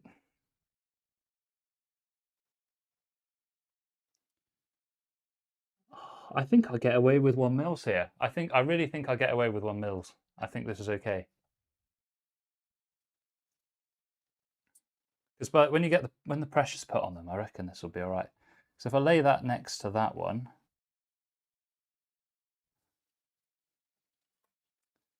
it does. It is about the same. I think we get away with 1mm here, guys. I think we change it, right? What do you think? I think 1mm will be okay. And if it's not, then I have to go and buy some 0.5 pads. No big deal. I think if we're going to do it, we should do it properly. So bye-bye, old pads. Do, do, do, do, do.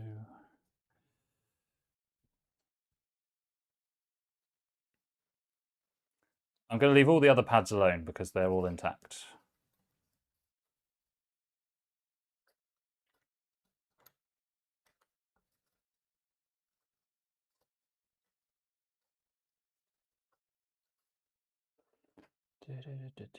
Oh, these pads are dry, very, very dry.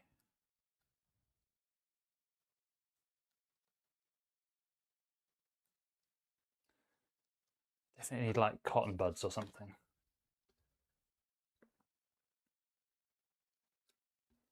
It's interesting how those are torn though when the others aren't, if it's never been opened. But hey.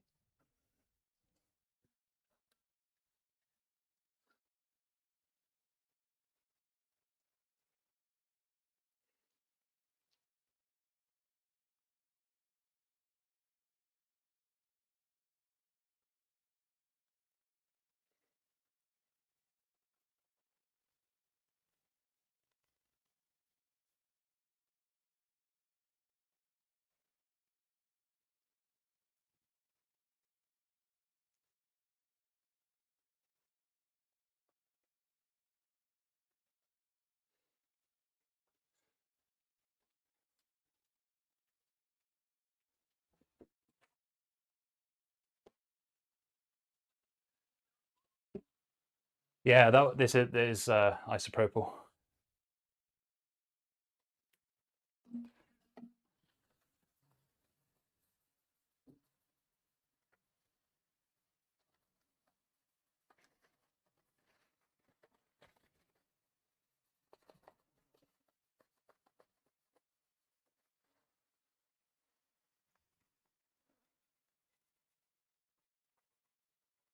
The chips themselves always hold on to it, but the metal bits always get pretty clean. I think that'd be all right.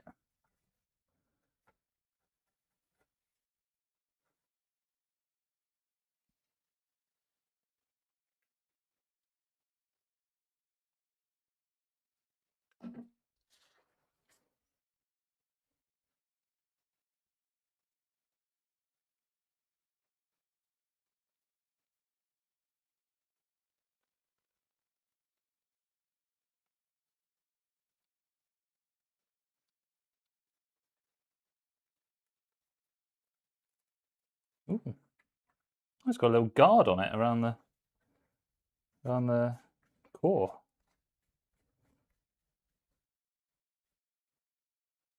Okay, and we'll just get that other bit off there. All right, looking good. Let's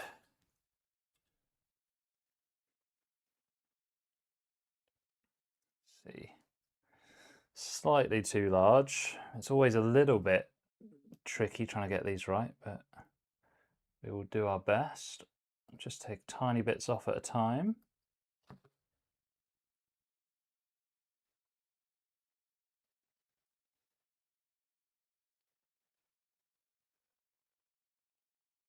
Okay, probably a little bit too close to the cooler, so I'll just shift that over a smidge.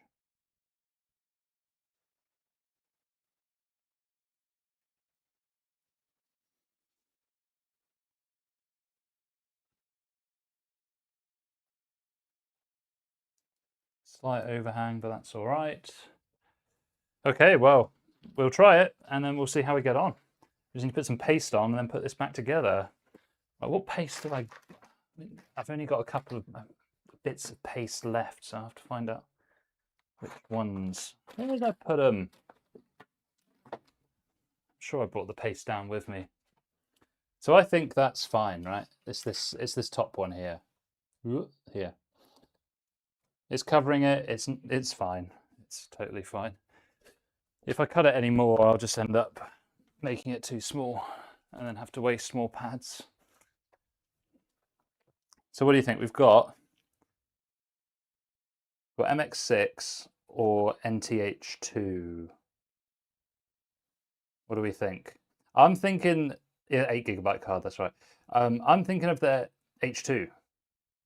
I think this is more viscous, right? You want one that's more viscous. I think either of them are fine, actually, but so what do we think, guys? To be honest, it's not going to make much difference, is it? MX6 or NTH2?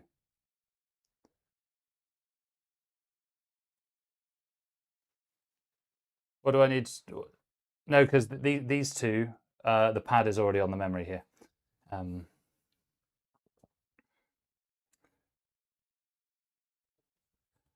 They're both very good pastes. Ooh. You think MX6? I'll be happy with MX6. I'm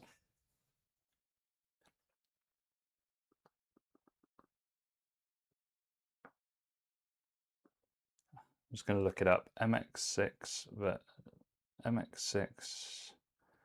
versus NTH2 viscosity.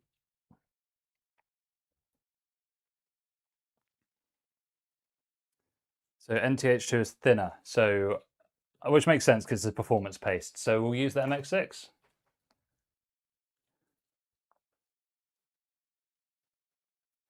All right, so I'll try and get this more into focus on the camera if I can. So normally with the paste, I just put a blob in the middle, call it a day. But with the GPUs, I put some on and then I will just manually spread it. It's probably a bit too much, but then I can take it off as well. So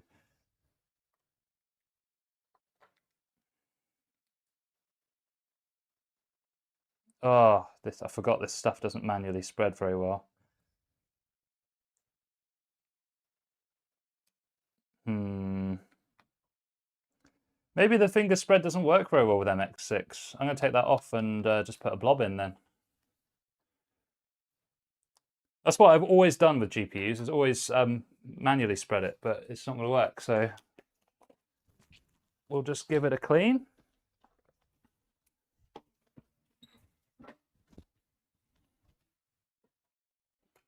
And we will just splodge the middle instead.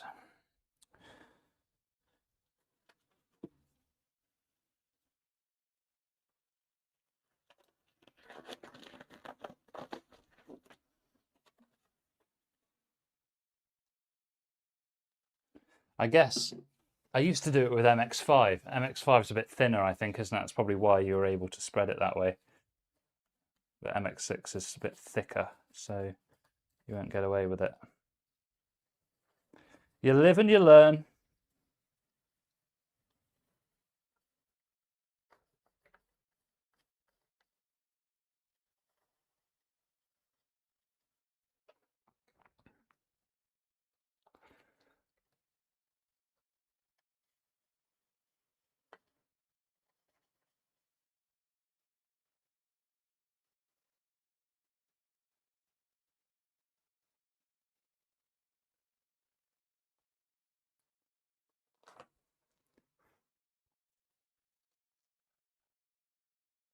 No, the MX6 is actually, it's probably better than the MX4, but you're talking about tiny margins of error, right? But I like MX4 and MX5. Okay, so put a dot there. We'll just ensure that we get good coverage around the outside as well.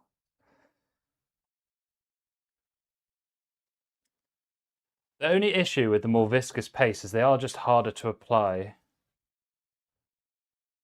So for a CPU, I think I'd probably go for the NTH2, but GPU is going to be in there for longer, so reasonable to put a bit more on. Oh, I probably should have just put this in the microwave or something for a minute. I just want like just a little bit around the outsides.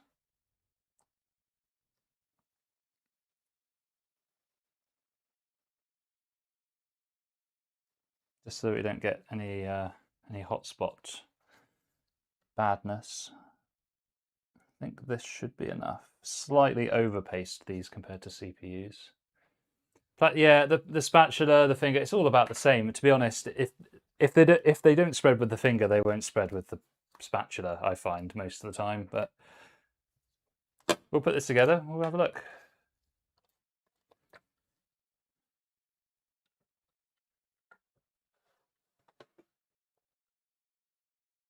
This is still MX6, yeah. So I want to try to line things up so we're not doing too much smearing of the paste.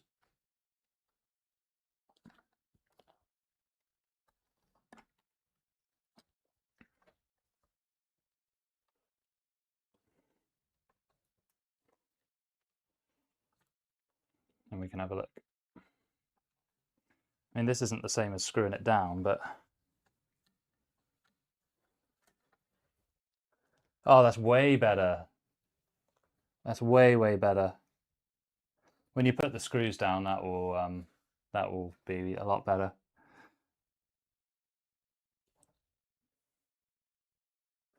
I'm going to put a tiny extra dot on the cooler.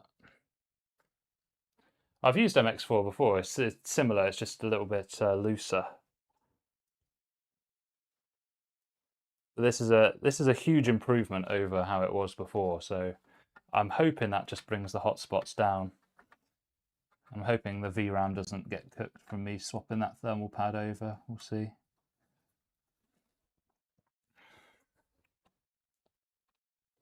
Okay. Can you even buy MX4? Do they still make it?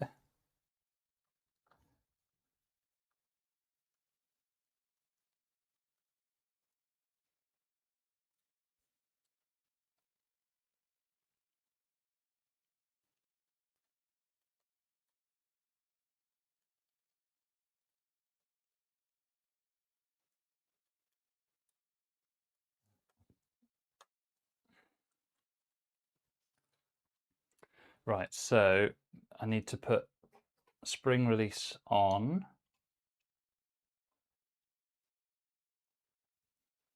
And the back plate needs to go on as well.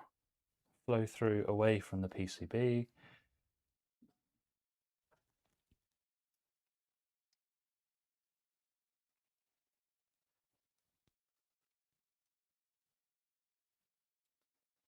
Just do it in reverse order from what we did before. Oh my gosh, Max is here. In between out.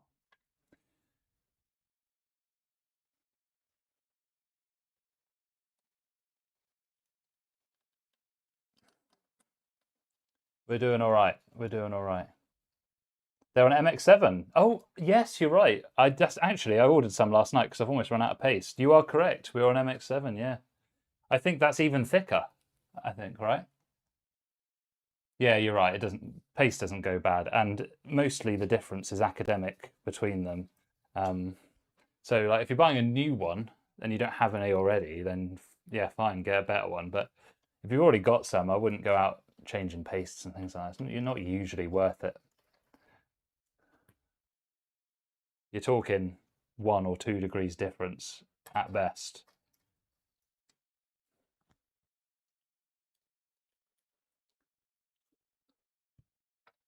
But yeah, so I think for CPUs, I think Noctua NTH2 is what I tend to use, and then but MX6 is good, and seems to be all right for GPUs as well. It seemed to spread quite well, even just under hand pressure. So maybe I should have done the retention springs first. We'll see. Hopefully it's got enough room to move under there. Yeah, you usually don't need to buy it, yeah, because exactly like you say, it comes with your cooler most of the time.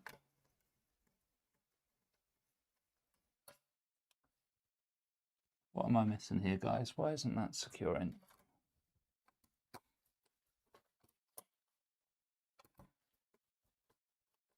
Something's not lined up properly. I should have done the retention springs first. It's my own fault. I should have done them before I even put the back plate on because I'm a silly goose. I know already. Yeah, that's right, yeah. So XOC is very different. But they also use liquid nitrogen for their stuff, right? So that'd be taking the halo effect to its logical conclusion, really, wouldn't it?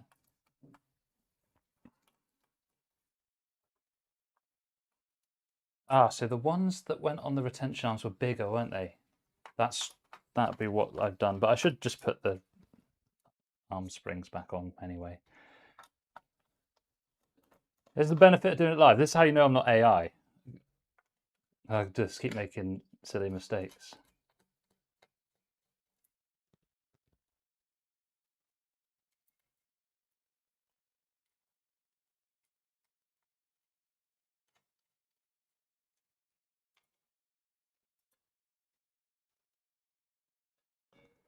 Yeah, you're right. The pre-applied stock cooler paste isn't ideal. I agree with you on that one. So I didn't organize my screws very well. Maybe it must be these ones. Now yeah, there we go. That's the one. That's why. So will it let me just put that over the top now? Yeah. So I think we just put this back on first and then put the back plate on. Problem solved.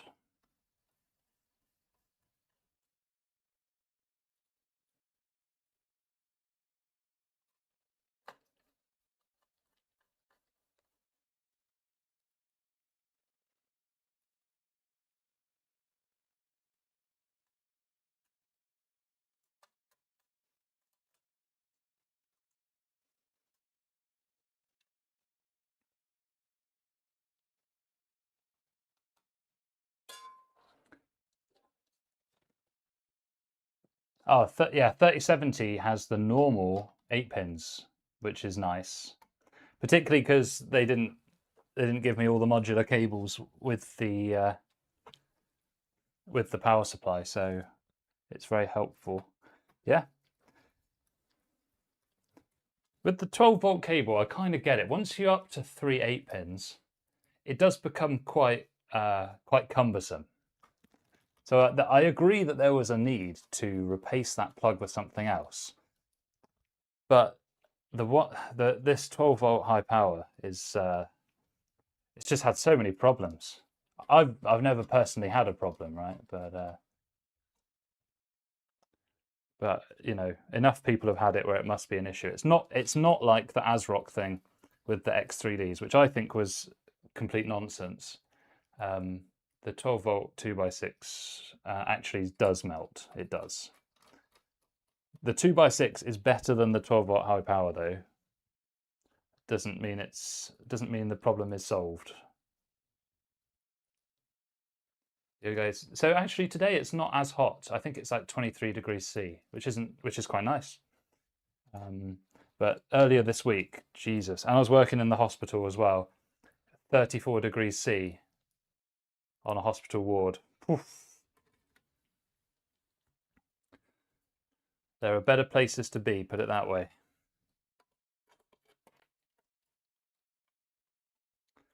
Do you get a lot of heat in Austria? And also, Austria won their World Cup game, didn't they, yesterday? They seem not functional.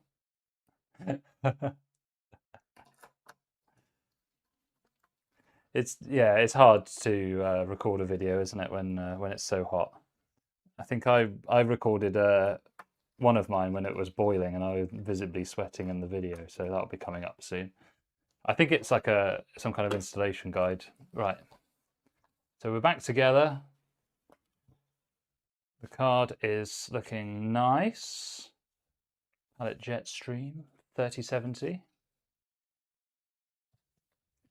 Do you think 18? Yeah, maybe 18 pin would be better. I don't know. I don't know. Maybe if it's just the pins need to be longer or something. I don't really know.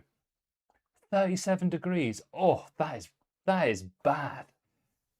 That is bad. Jesus.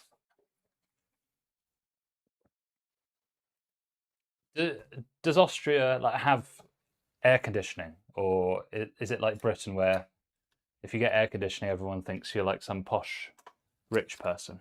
Tell you what, when I buy a house, 100% it's getting air conditioning. Right. I'm just going to do a smidge of cleanup just to get rid of some of the rubbish on the table, like thermal pads and stuff. And then we can move on to recasing the build we've just cleaned up. When you say yep, do you mean you have AC or you don't have AC? Because if you have AC, and I'm jealous.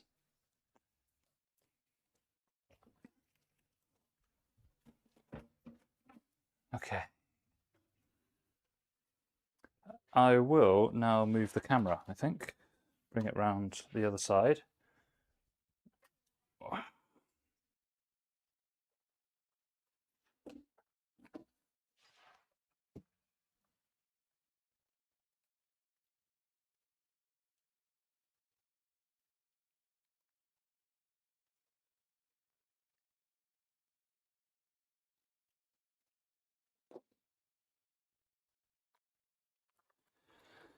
I'm just moving the other camera up so that we can see what we're working with.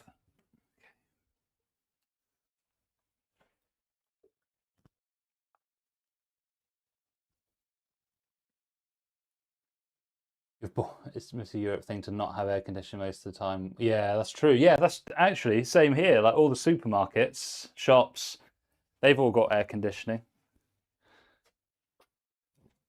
Okay. Just clearing some space.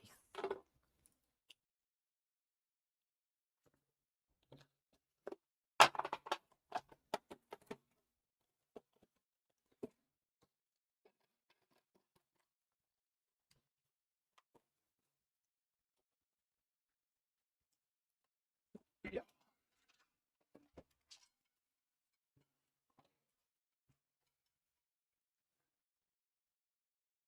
Oh, don't tease me with your air conditioning, honestly. All right, so needs to be a bit better lit.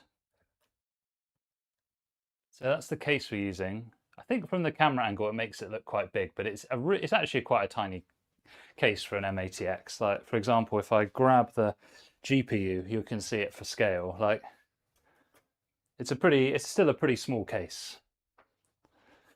What if I point? No, because that then gets in the way, so that's not going to help.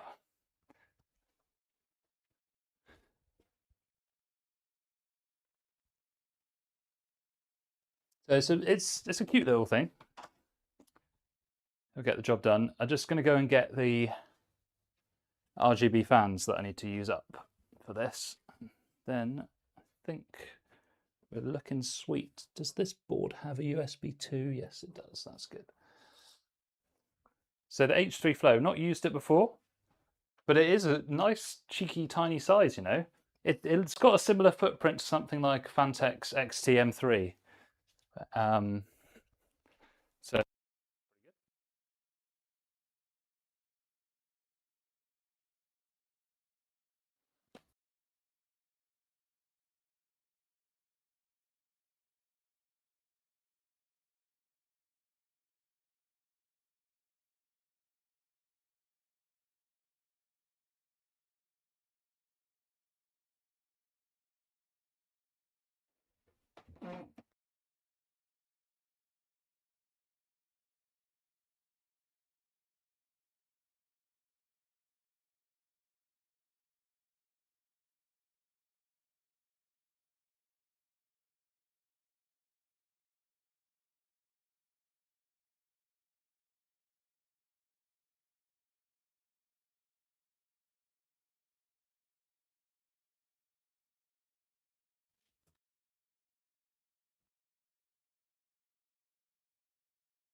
right, back.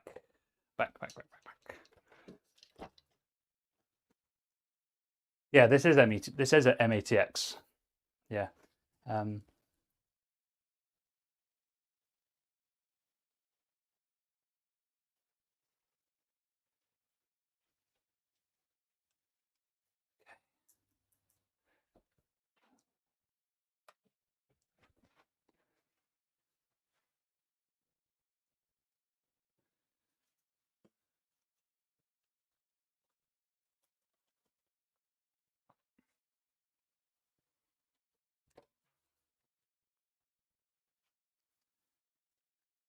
All right.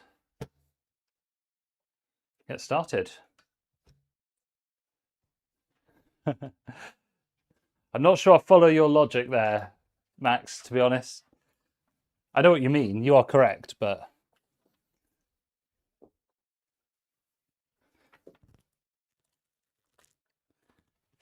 they usually use gases, don't they? Like a fridge does, like a refrigerator. You're getting a drink.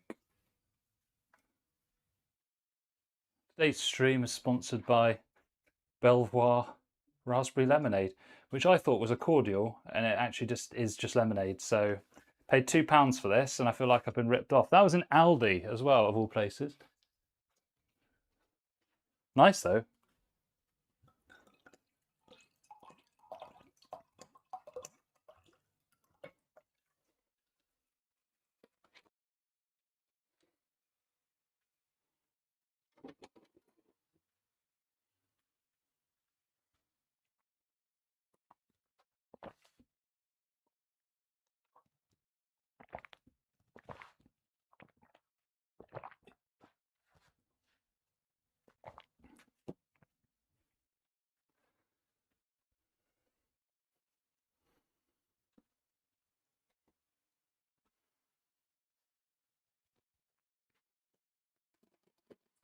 Pepsi Bomb sponsored video. Well, listen, Pepsi Cola Company needs to get in touch then.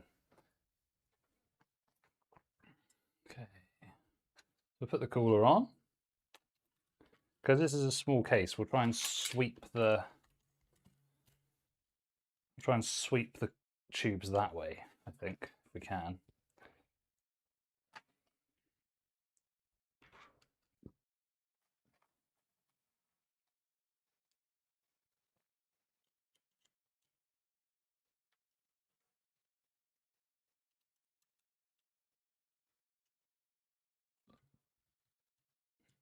Oh, we need paste for this as well, won't we? I'll just get the MX6 again then.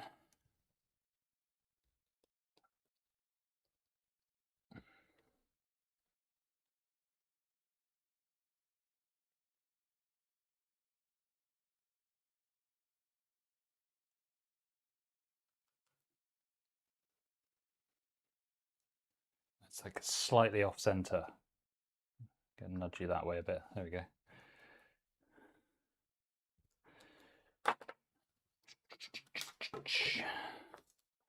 Let's snip off these cable ties.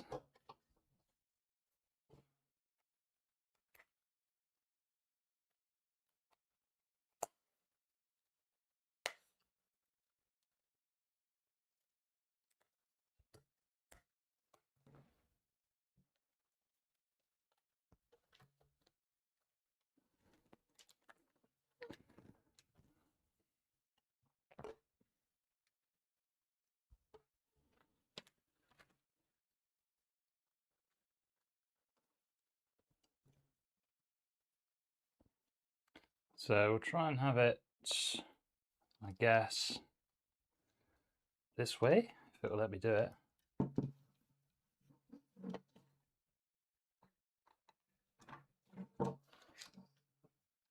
So it looks like it will be too tight, but it should fit because it's only a small case.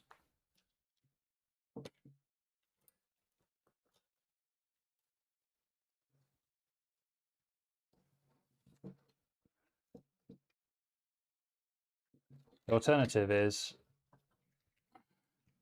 you have it that way, but then you get this like weird like kinked tube situation. So I think put it this way. I think the logo is just an X on the RGB. So I think if we turn it upside down, it should be fine.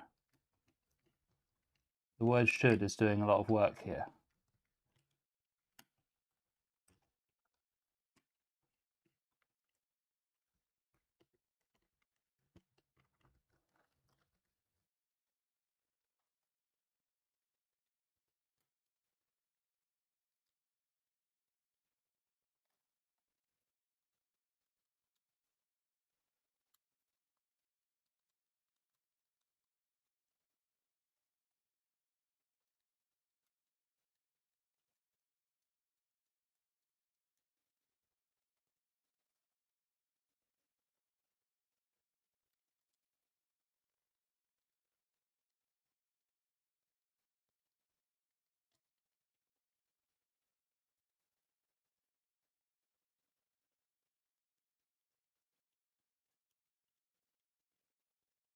Right, before proceeding any further, I'll need to go and make sure I've got some screws for the radiator because they didn't include any.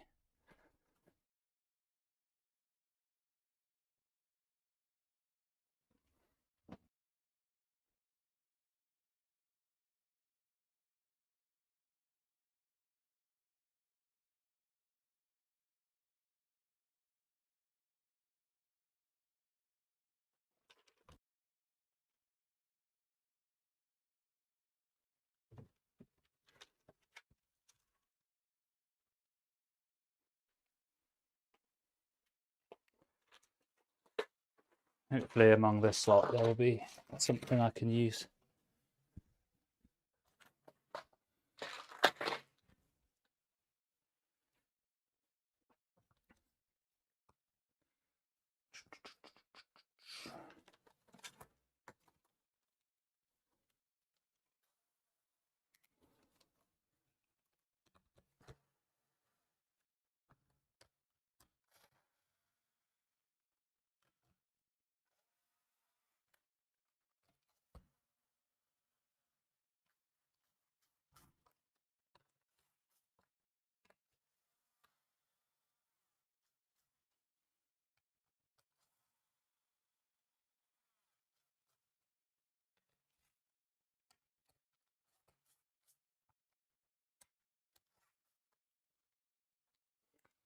Very nice, very nice, very nice.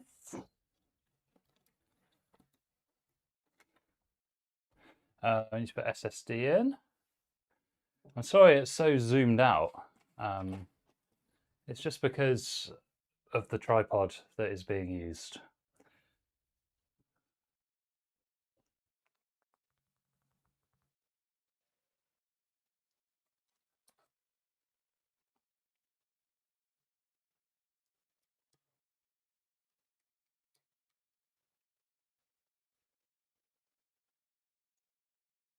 Your Thermalright, what, broke?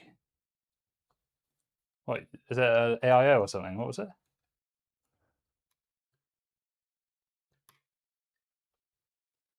Just buy another one from Amazon and then send it back.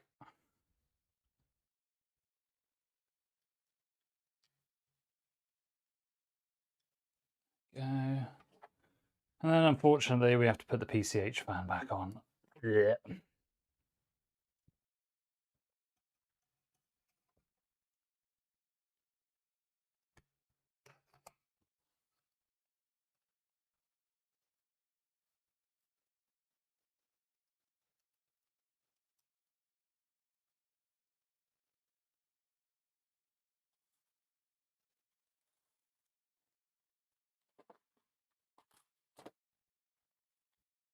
The cooler broke. What do you mean? What happened? The fan broke or something snapped?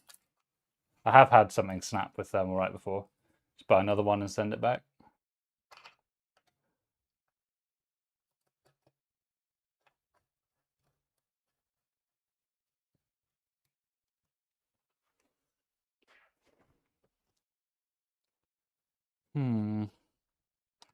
Oh, where's my other screw gone for the PCH fan? Don't tell me it's gone missing, or I will cry every single time.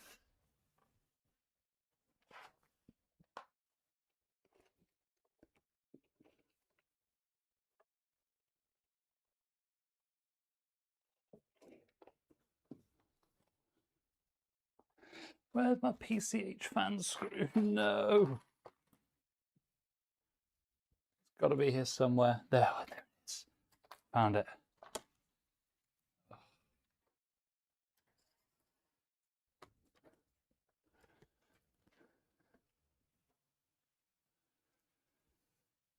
The bearing. Oh no. So what you do, Max, just buy another one from Amazon, take the fan off it, swap the fan into the new one, and then send the new one back as faulty.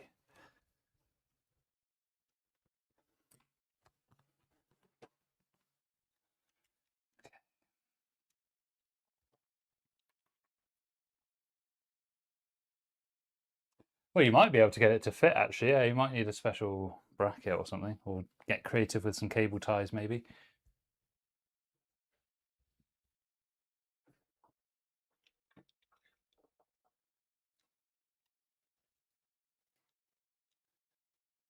Sweet. All right, we can start putting some cables on, I think.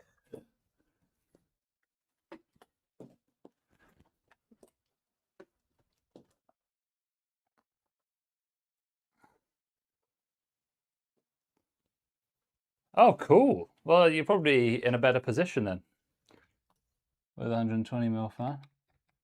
Okay.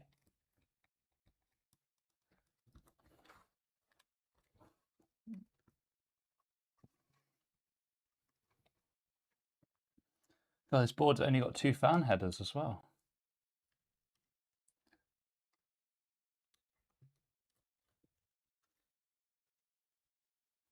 I will also need to go and get a splitter in a minute then. I'll do that now.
Ah, just one thing after another, isn't it? That's cool. Sounds like you've actually won there by improving your cooling just by swapping the fan out, which is pretty good. Pretty good. So we'll need a fan hub here, won't we? Yeah, that one will do. We'll use that. Does anything else need to go in at this point? Don't think so. Set this aside.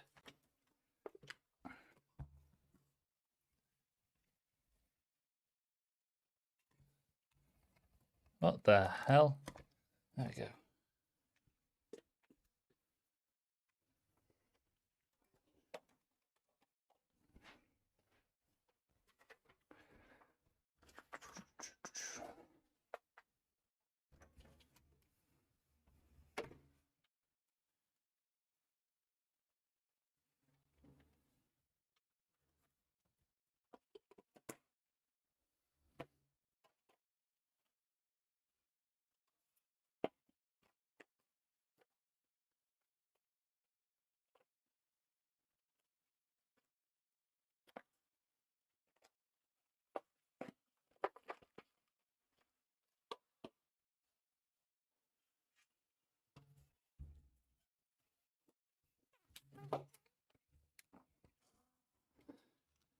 For anyone that's joined us, we've already cleaned up a really weird build, and now we're putting it all into a new case after repasting the GPU, etc.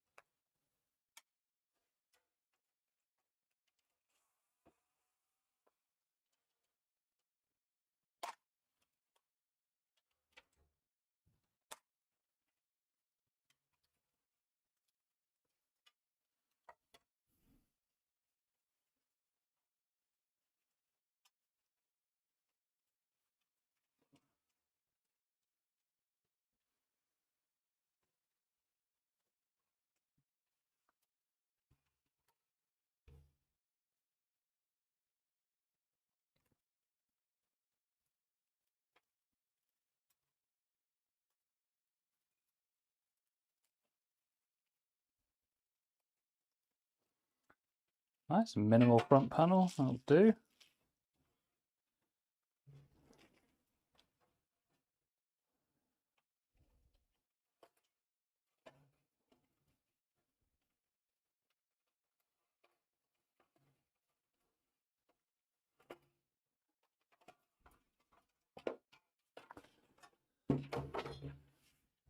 Rocking. Oh, something just fell down. So we could put... Oh, let's put motherboard in first. Maybe rear fan first. So fans, I've been waiting to use these up for ages because I've had them for so long.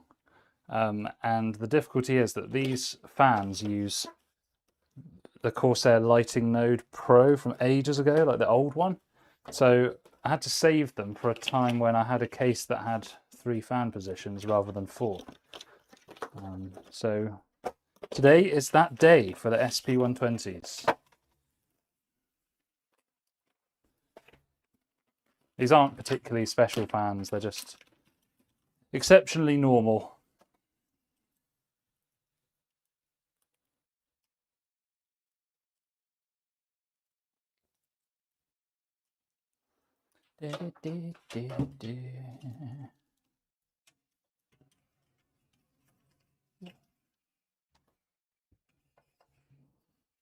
Ah, droppage.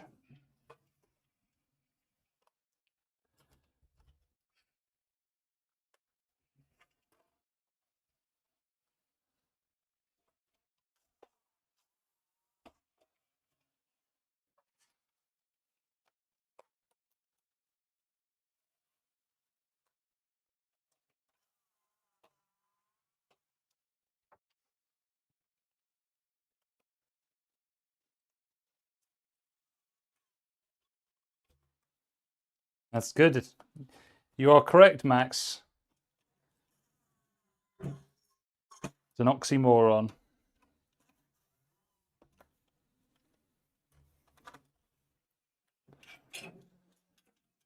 To be exceptionally normal.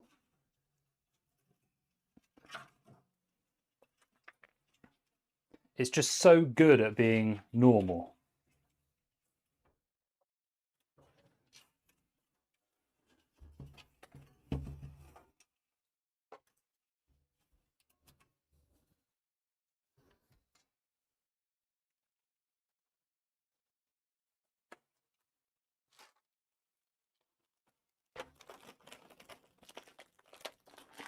It's like incredibly fine. Unbelievably fine.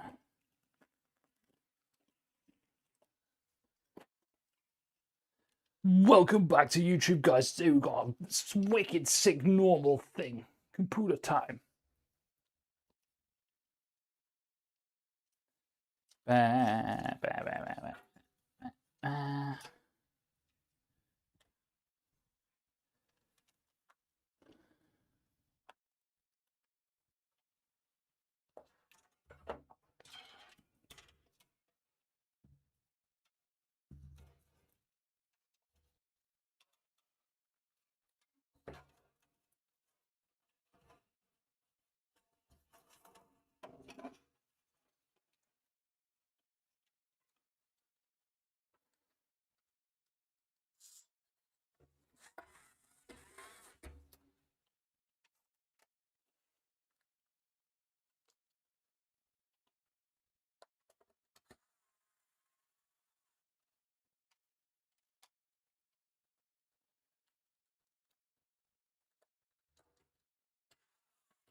Can't believe I've never been, well, I've been scammed by Amazon a few times, but I've always got my money back, so what can I say?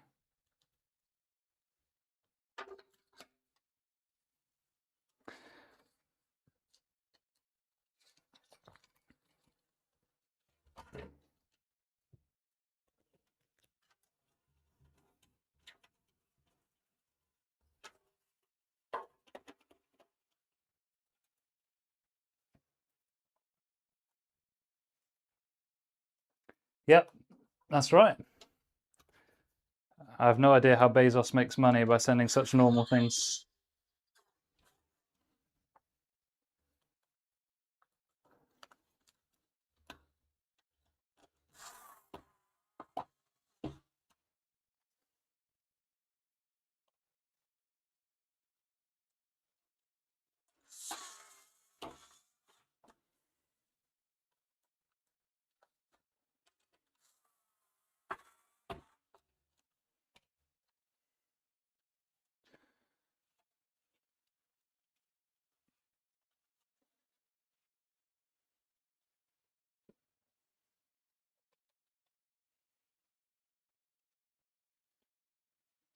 Bing, bada, boom.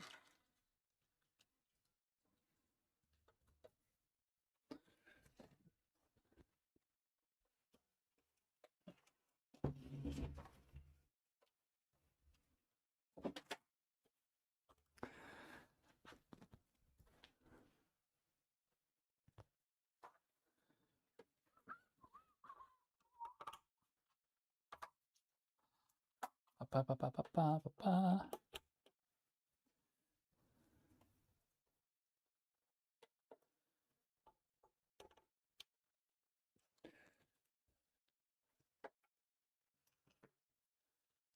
Just wiring up the power supply. Gonna chuck that in next.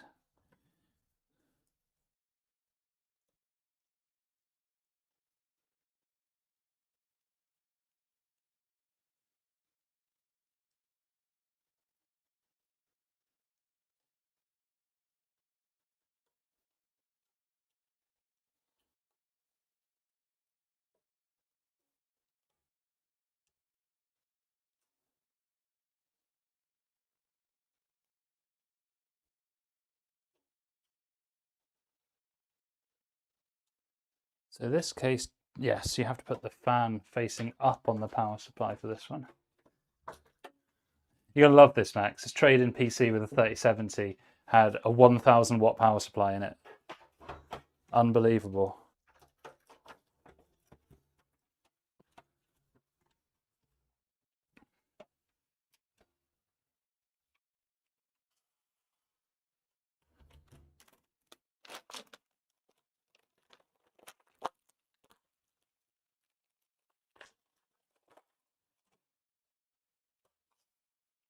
It's like a PCIe 5 1000 watt gold power supply for a 3070.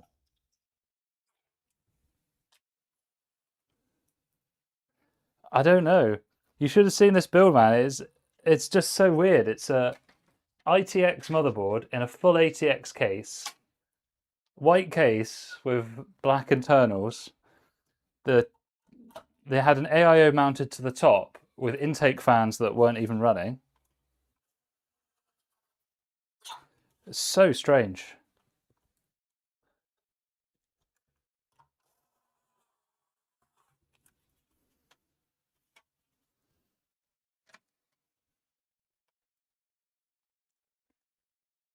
Why does the fan point upwards? I'll show you in a second. So the H3 Flow and the H5 Flow NZXT, the new ones, have a solid bottom panel. So if you put the fan facing down, it'll have no air to. So that's why. Although it's not wrong to put your fans facing up, it's just usually in a normal case that has enough room underneath it, and if it's ventilated, you might as well give it its own power supply, right?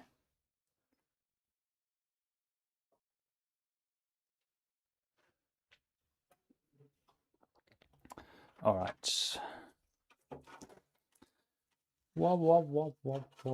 But most regular tower cases, you do put the fan facing down because it just makes more sense.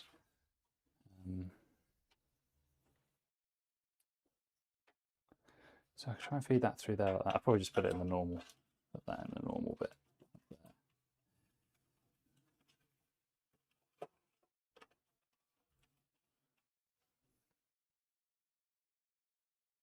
ITX and ATX case. Ooh. Playing with fire, baby. Okay. So that's there. We've got the ITX standoffs are already in place. I'll probably just leave the MATX standoffs in. There's no point taking them out. Yes, I think we are ready to insert. That's what she said.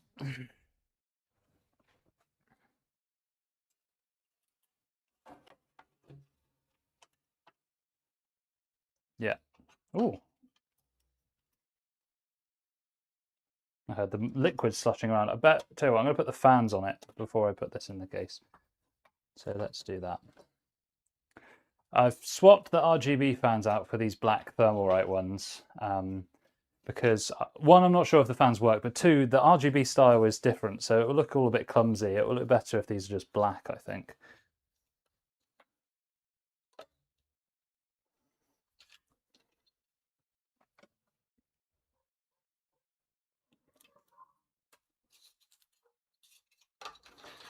Kawaii.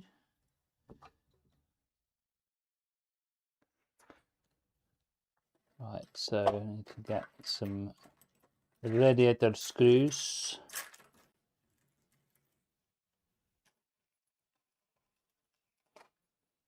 So I've got 4 of the same there.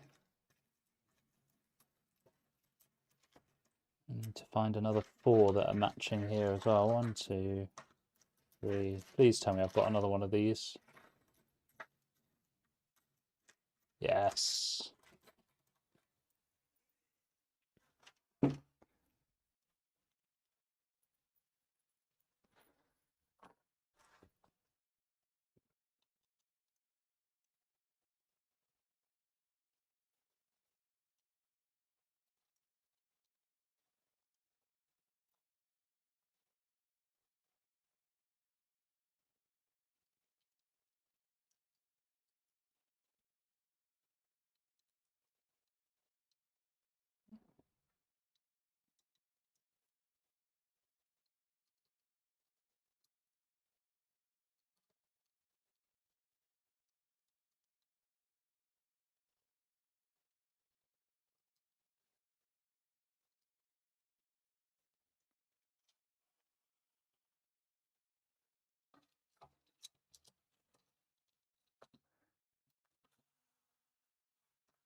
Okay.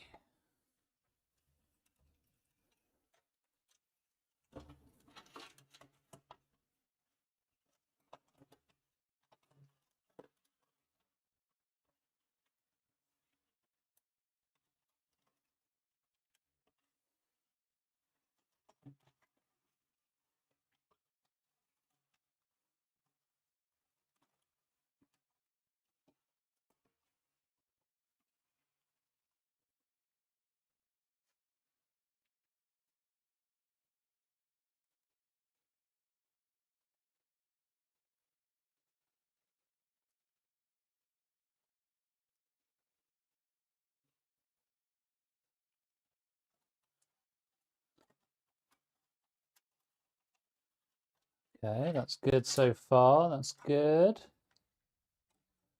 It fits. It does look tiny, but it fits.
What's the worst part about the temperature? Go on, tell me.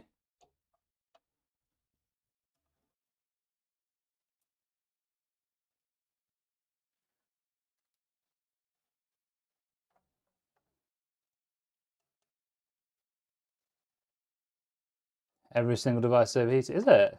I haven't found that.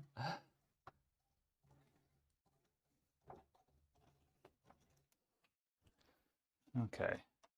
I'm not super convinced by that top screw. The other ones seem fine.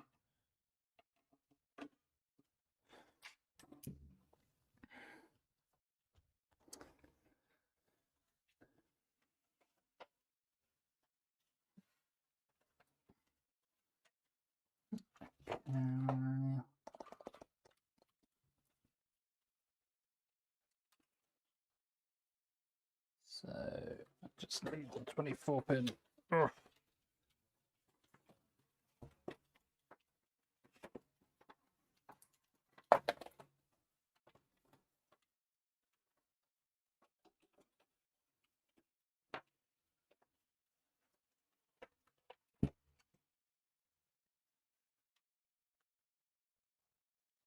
The phone is dying of cringe. It does that anyway, doesn't it?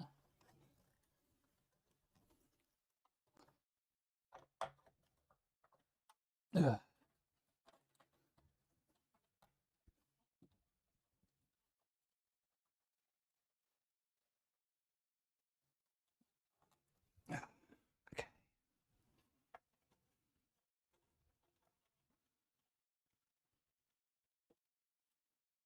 Okay, things are starting to shape up now quite nicely.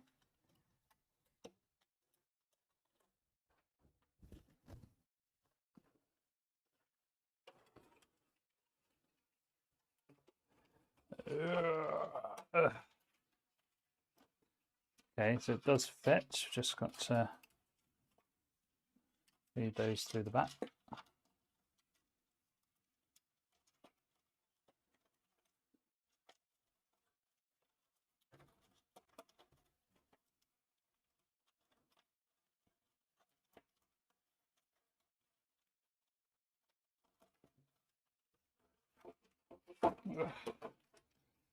Oh, it is awful tight, but it goes.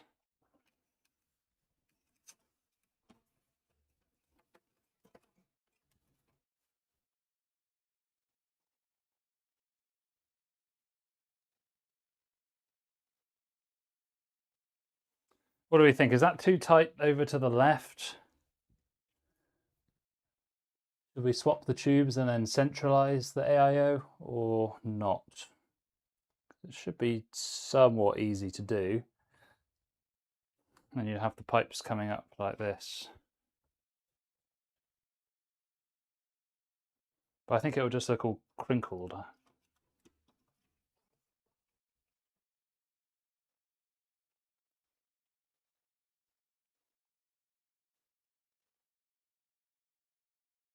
I think that'll be fine. What would it look like if we did? I guess the way to find out would be to do that.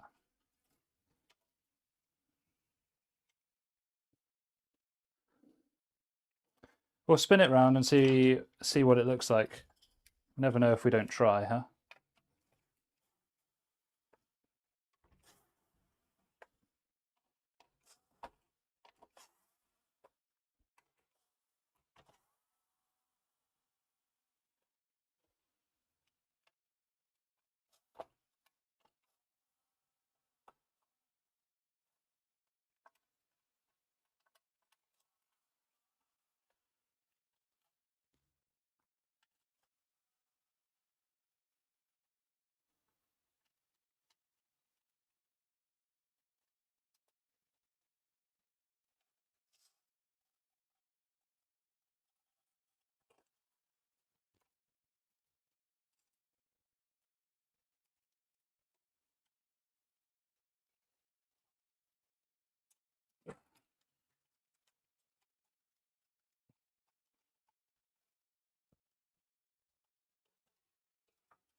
Okay. Straighten it up a bit.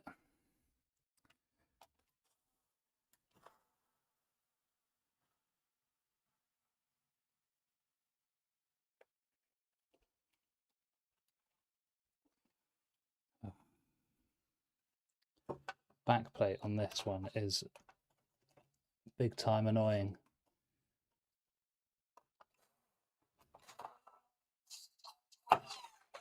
There we go.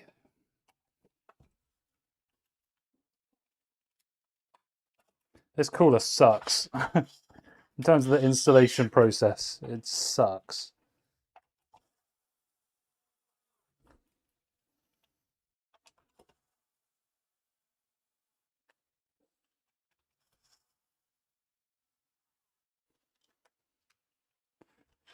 Okay.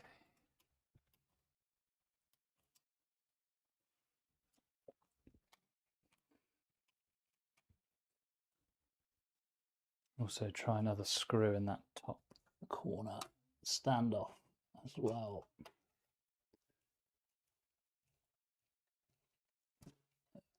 Go on. Why doesn't that go?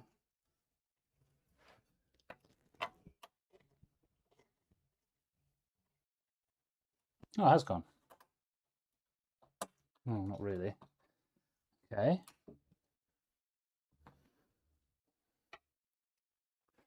I'm molto confusedo.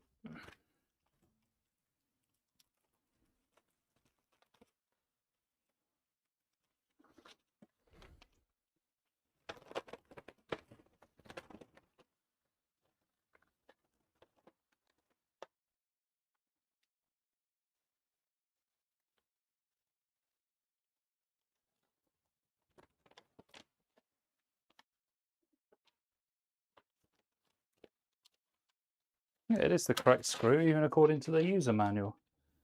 So why isn't it going?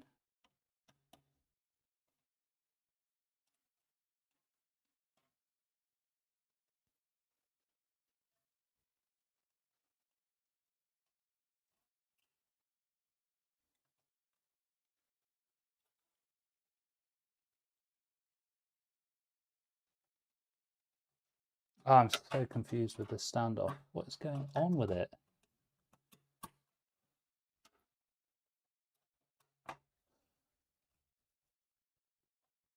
It's just spinning, spinning, spinning.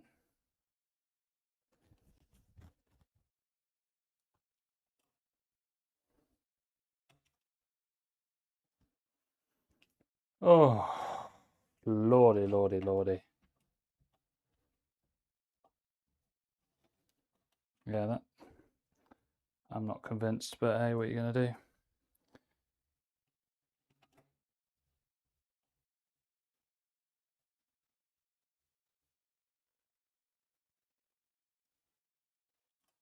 None of these are fitting. There's some weirdness with the screws, but I'm using the ones that the manual is telling me to use.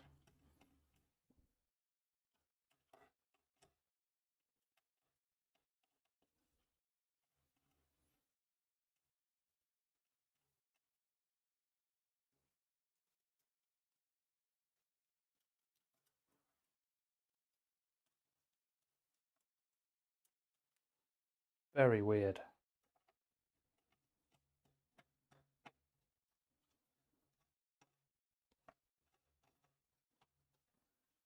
Oh, that won't come out.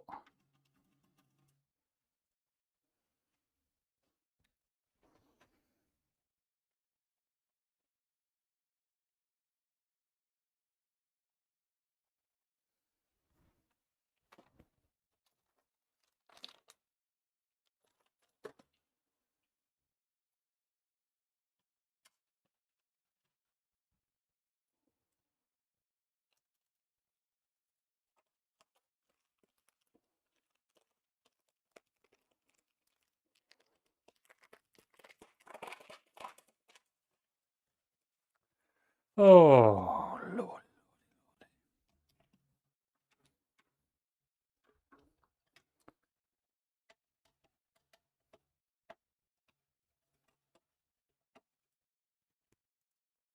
I just had a bad batch of screws or something.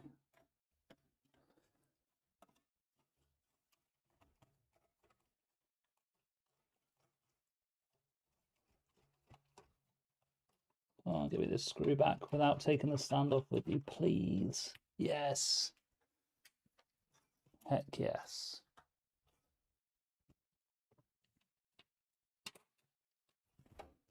Try these other screws that I've got then.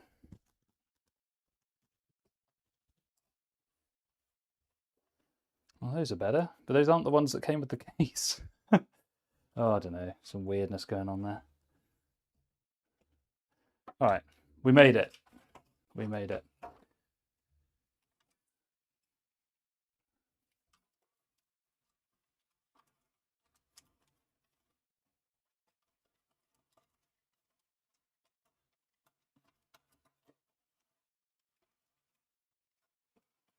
That probably is a bit better, isn't it?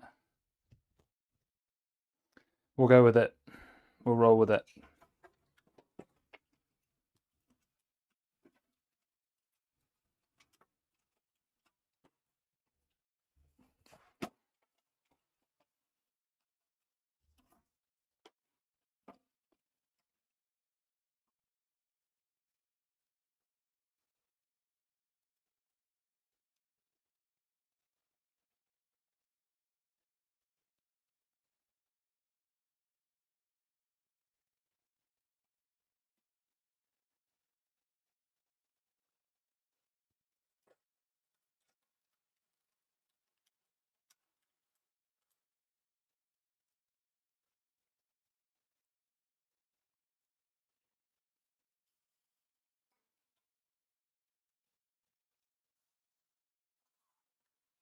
Good. That is reassuring that these screws work, because they did not provide me with any radiator screws. because of the way that they set their AA up on the trade-in. So pleased that these work.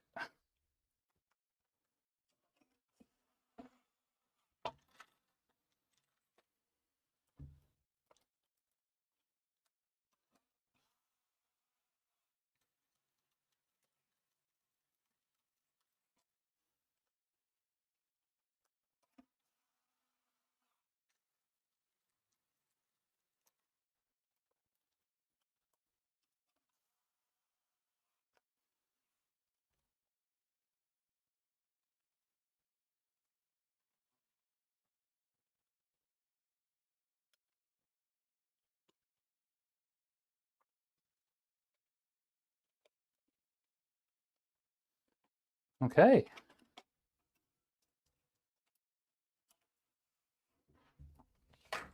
How are we looking inside? Yes, looking tidy actually.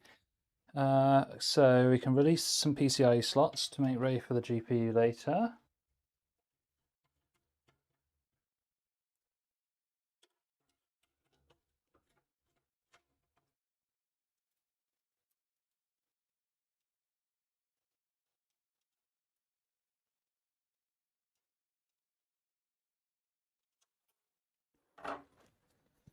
Great, so just need to hook up some internal cables next.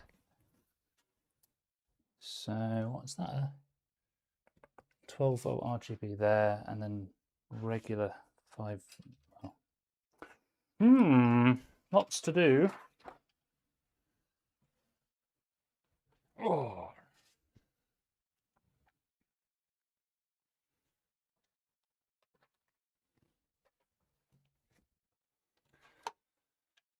Okay. Tackle one thing at a time. Start with, so we need a fan hub because there's only 2 fan headers on this motherboard, and there's going to be 1, 2, 3, 4, 5 fans in total. So there's only 2 fan headers, but one of them needs to be for the pump. So the 5 fans are going to share one header, which I don't really like, but I don't have a choice, unfortunately.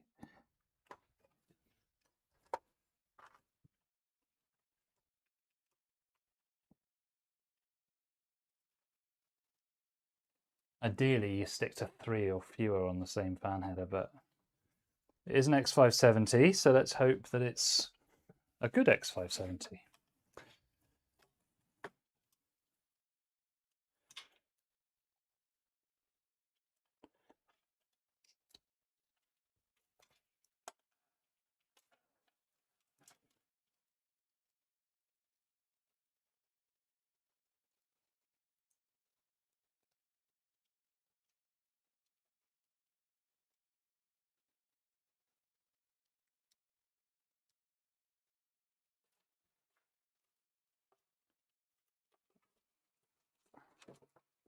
Yeah, I mean, in a lot of in most ITX, when you're using an ITX, I suppose you're not going to have room for that many fans, are you? Most of the time, so makes sense.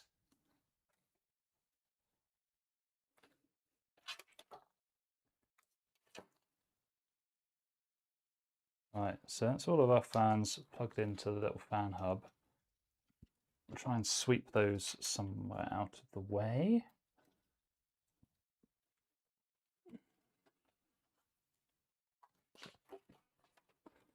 Pop it over there for now.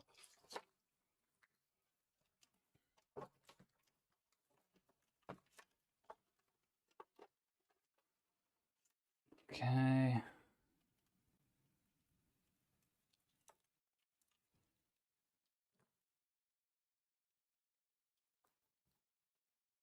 It's USB 3. Whoosh.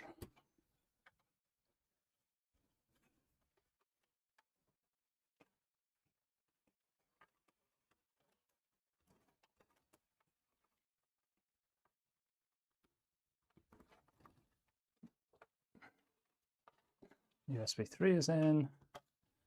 That front panel.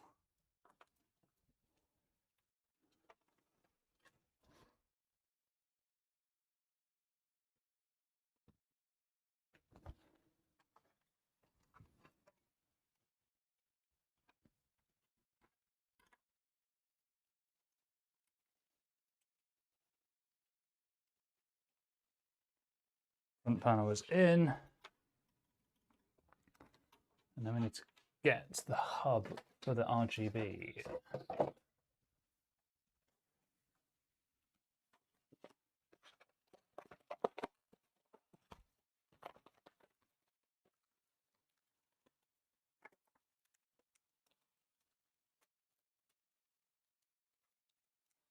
I haven't used one of these lighting node cores for God knows how long.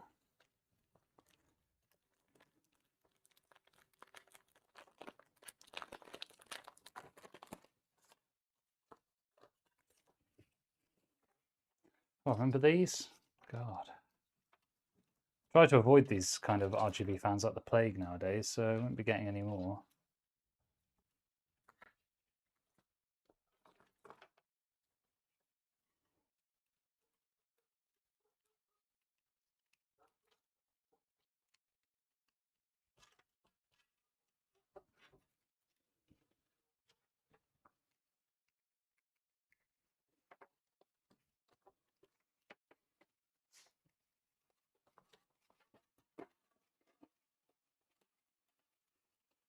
Stick that there, I think that'll be okay.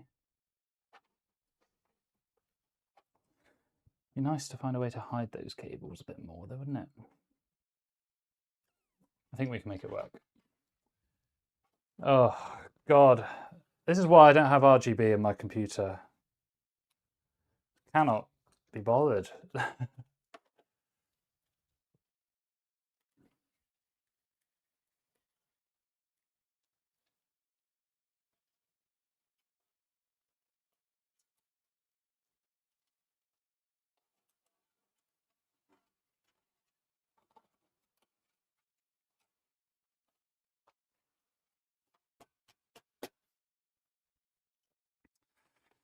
Oh. We're not even close to done with the cables either, are we? Because we've still got that bloody Sigmatech hub to put in as well. This abomination.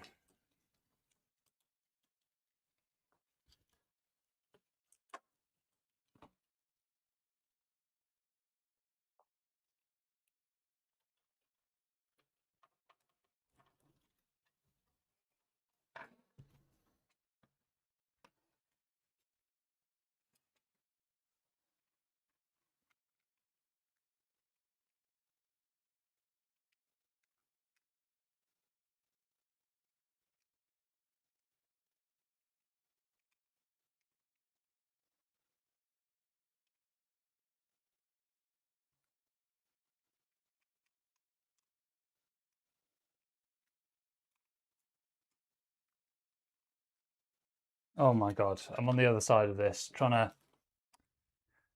put in this 5-volt ARGB plug, which is between the RAM and the M2 heatsink. Oh my God, I've actually got it in.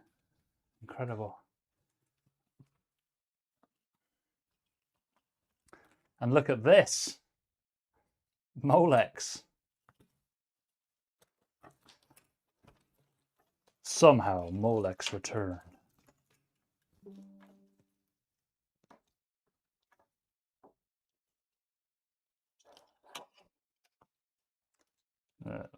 One of the grossest connectors ever. Okay.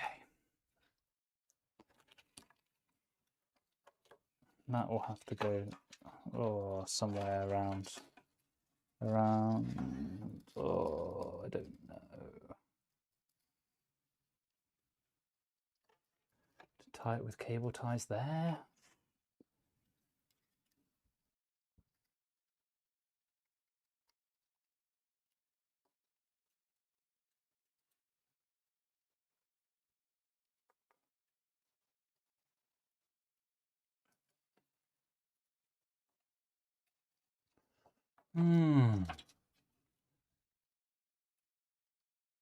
Luminek.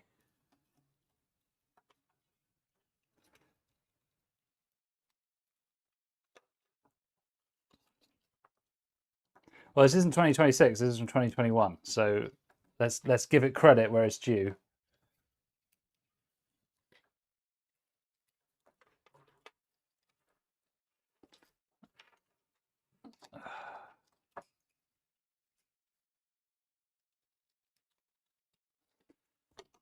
Yeah, we'll have to cable tie it down somewhere because it's just too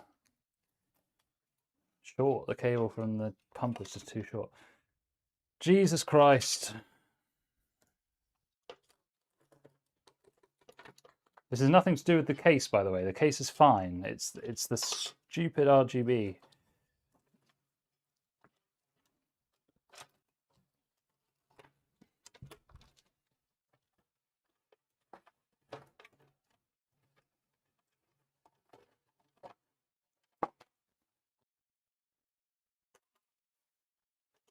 Yeah. Yeah, that's about right. Very nostalgic. Molex cable.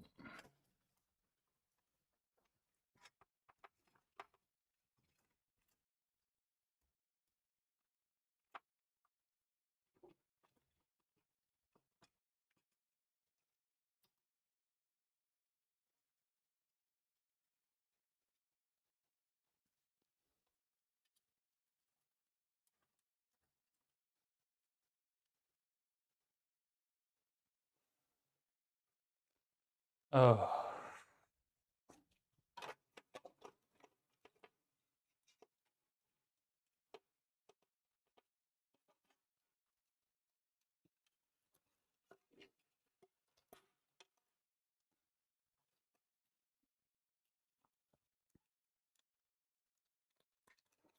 All right, so we're getting there. Oh, yeah, what a mess.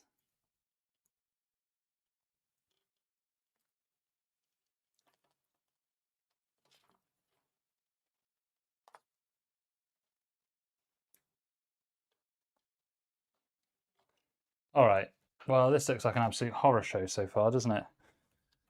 We will make it look good. We'll just forget that exists for a minute and then give it one of these.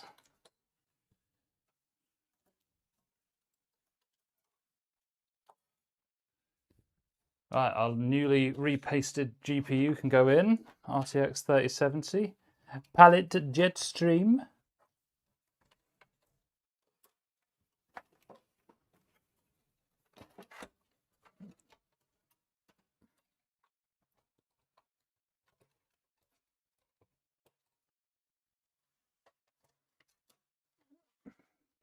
It's in.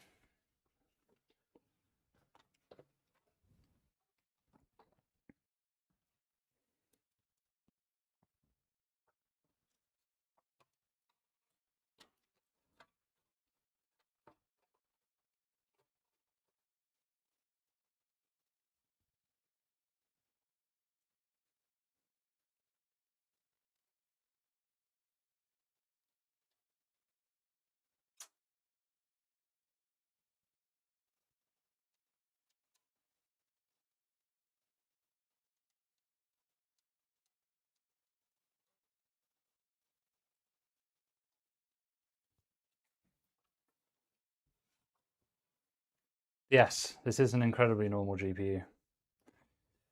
Highly, highly normal. Known, actually, for its normalness, normality.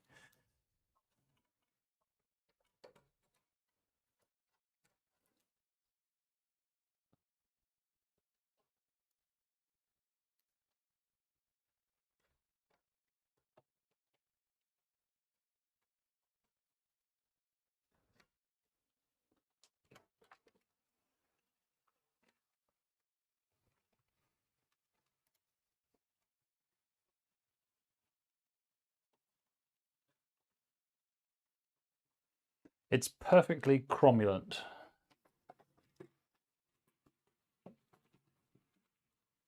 Let's give this a little bit of the tidy.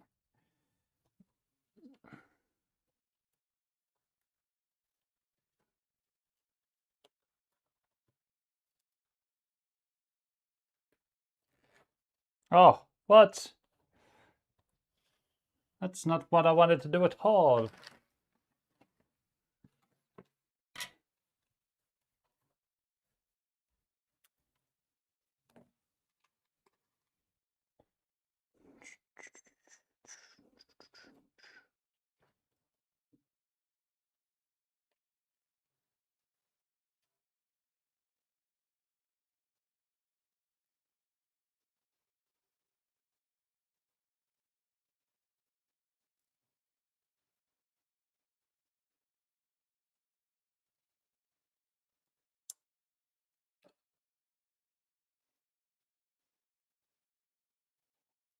Yes, very nice. At least it looks good in this side.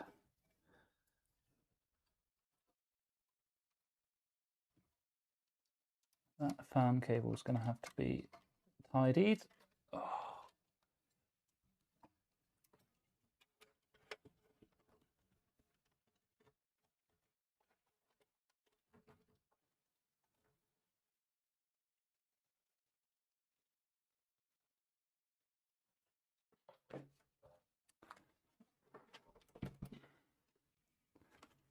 Christ alive. I've used your name in vain rather a lot today, but I think it's justified. Right, the battle begins.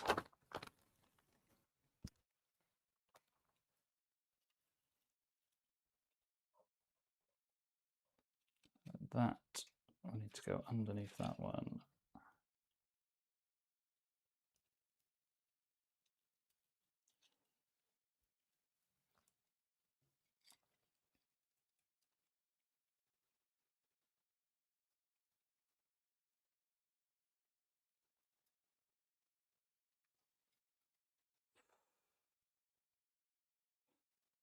Wondering if this PC build might break me, you know. Ugh.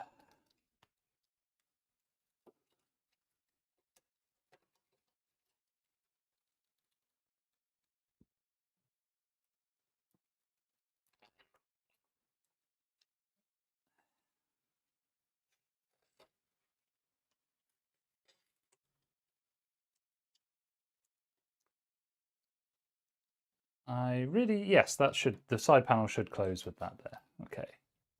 Okay.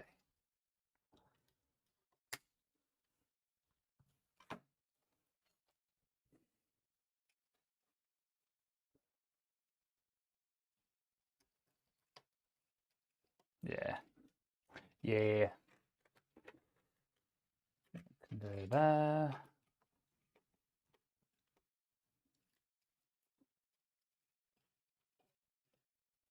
All right, all right, all right. And then didn't we have one cable going over that way? Which I've trapped under there. Oh, for Pete's sake.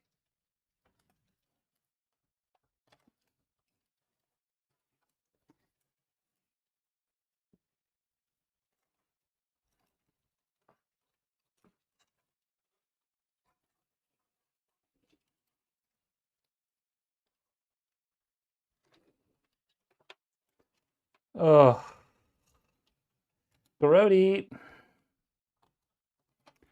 This autofocus is probably going to really annoy people. So when I do this, go from a different angle, move it down to there.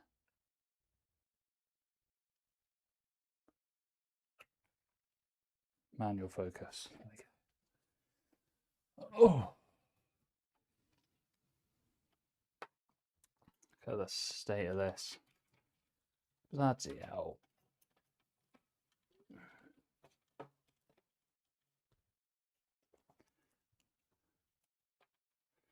I need the industrial cable ties for this one, boys.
This is one of the less enjoyable cable management experiences, put it that way. Mainly because of the ITX board, actually, and that Sigmatech box is very annoying. Maybe I should have replaced it with an air cooler. Well, too late now. Maybe too late now.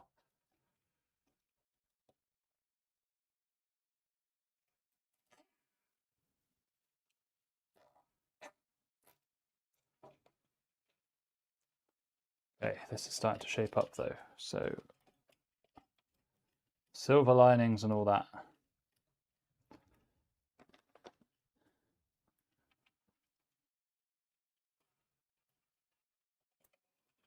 Because with an M80X board, like you'd have some of the cables going along the bottom, which would reduce the number of cables in this area that I'm looking at now.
Yeah, that's true about the Steam Machine. Although you can put those apps, like for example, I've got it on Bazite. I've got a YouTube app, so you can still make it work on a Bazite. But I know what you mean, just to have it already baked in. Yeah, like a home media area. But most TVs have that already, don't they? Right? And I mean, I've got like a Chromecast or whatever they're called now. Um, so I don't know. Maybe people don't want the TV companies having their logins. I don't know. Yeah, there's justification there, I suppose.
Well, the reason they went for 4K max was because people have 4K TVs. So if they don't see that the Steam machine is 4K capable, they're going to lose out on their living room audience. It's a psychological thing, unfortunately. Because I had the same thought. Like, I think a lot of gamers just think about 1440p, don't they? But broad market appeal, they want to say 4K.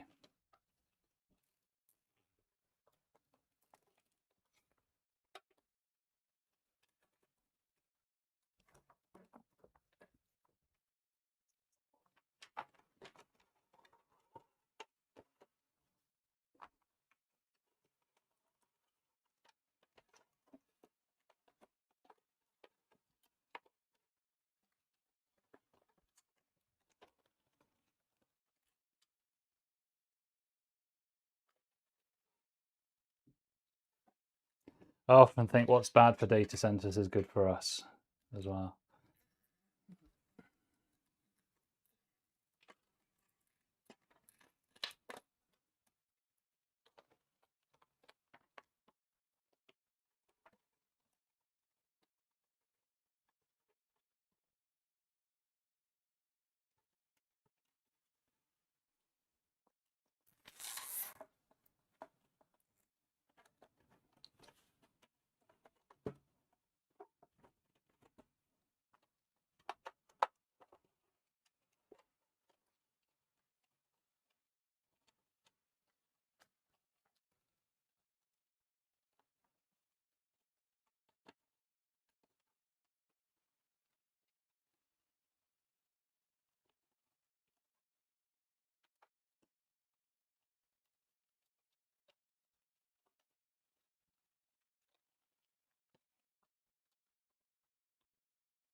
What's everybody's predictions for how long this RAM crunch will last? I'll put it out there. I'm going to say 2 years. I think it's either 2 years or never.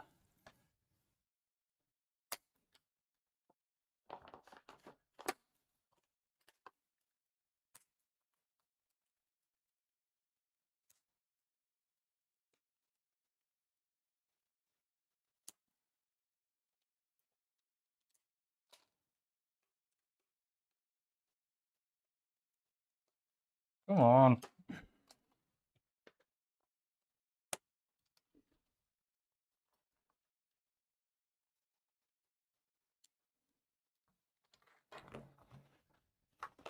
It kind of is a bit like surgery, actually. All right. I think we're good. I'm just trying to shove as much of the cabling towards the back of the case because there is a slight opening in the case where you can see it from the front. So I want to ensure that that's as invisible as it can be. Right.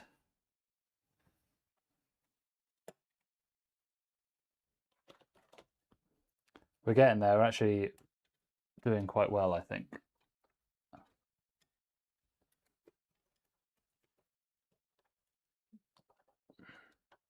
Will they drop the price after a boom is done? Well, I don't think they'll have any choice because they will be producing the capacity anyway. Surely. They would probably try for a while to keep the prices high, but it wouldn't last because it's a commodity end of the day, isn't it? But then that's also assuming that the rate of RAM needed for AI is not going to increase, which it probably will. I think the issue that they're going to have is that these data centers just aren't getting built, and the longer they're not built, the more those Grace Blackwell GPUs are going to become increasingly irrelevant and out of date. So you end up buying all these GPUs and then not actually being able to use them. And by the time they're ready, they'll be out of date and not useful anymore. Crazy world.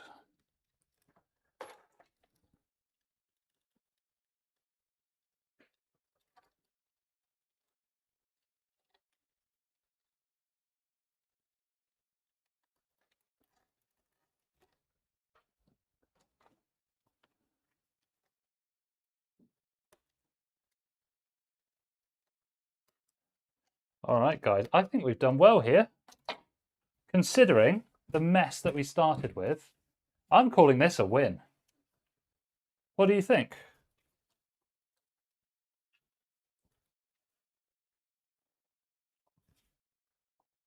I'd say that is not bad at all.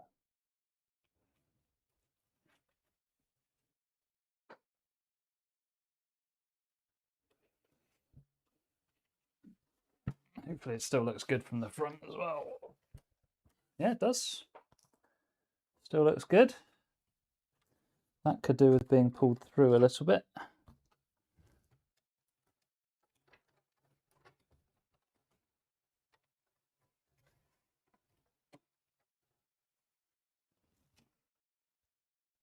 Hell yeah. It looks gappy because the back's not on yet. So why don't we put the back on?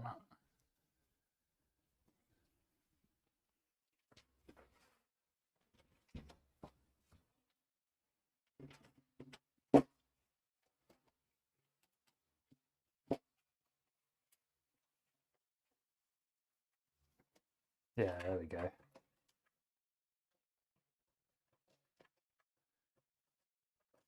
can actually use your eyes to look at it. That is among the highest praise one could ever have for cable management. And the back panel does go on, so that is beautiful.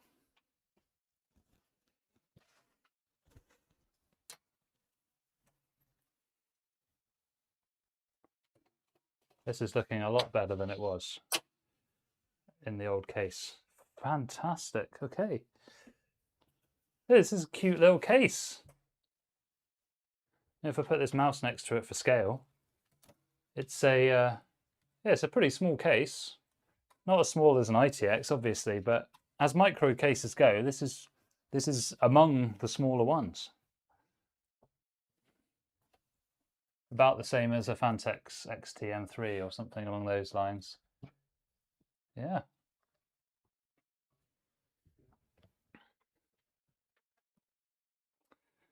Right, let's try it out.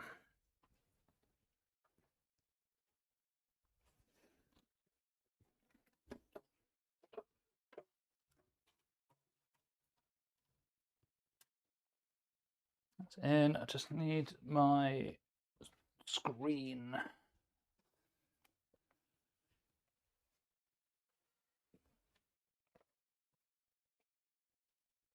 Displacement of AIO, is it?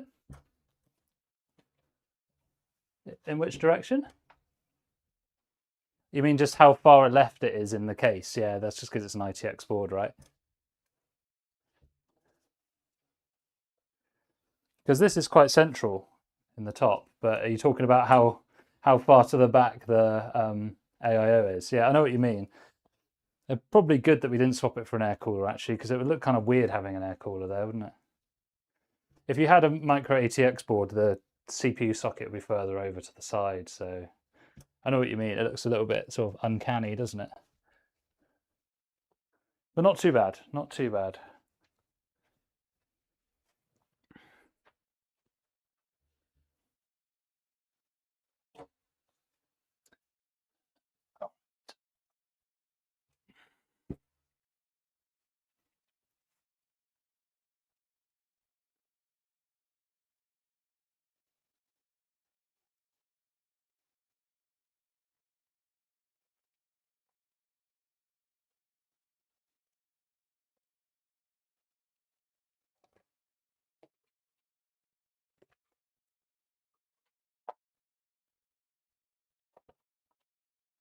Plug in the monitor.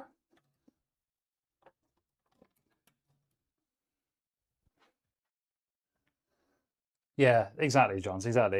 It you know, it is a refurb system end of the day, isn't it? So there will be certain amount of compromise. All right, yeah, looking good. We've got a display out. Everything is loading. So we'll need to do the GPU temperature test again. So we'll do that. Obviously the USB-C on the case won't work because there's no internal USB-C header. Yeah, exactly. The all black helps a lot. So I've got these little like USB-C sort of blanking plugs, and I'll put that in there just to make it look a little bit more sleek.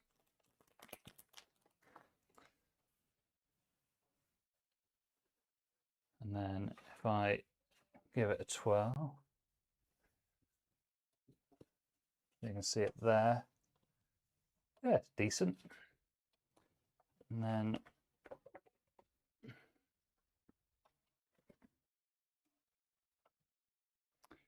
oh, the cables are so short.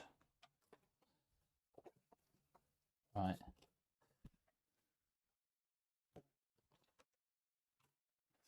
So we will do. Vermuck was the worst offender, wasn't it? The CPU seemed fine before.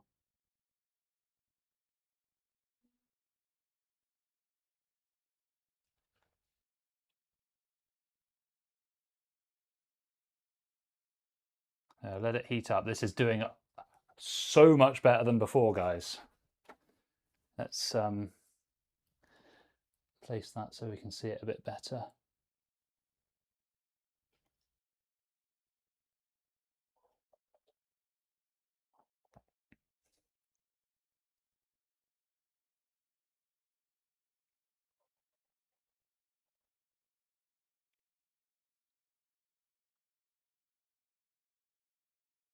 Oh my God, this is an amazing difference. Yes, Johns do, yeah. So in a small build like this one, I would use foam blocks.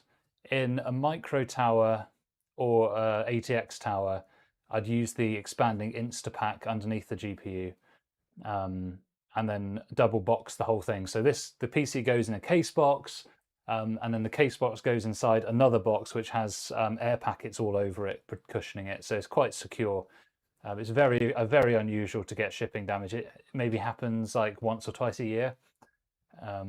It's very unusual.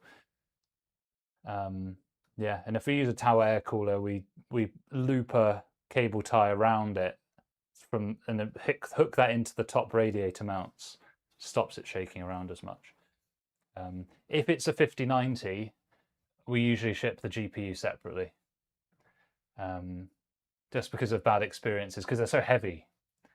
Guys, we've absolutely transformed this GPU. So I don't know how many of the viewers are still here from before, but in the initial tests, we had a core temperature of 71, which is now 61, hard to see. And we had a hotspot temperature of 107, which has now come down to 73. Absolutely insane. And the card is mega quiet as well. This has been fantastic.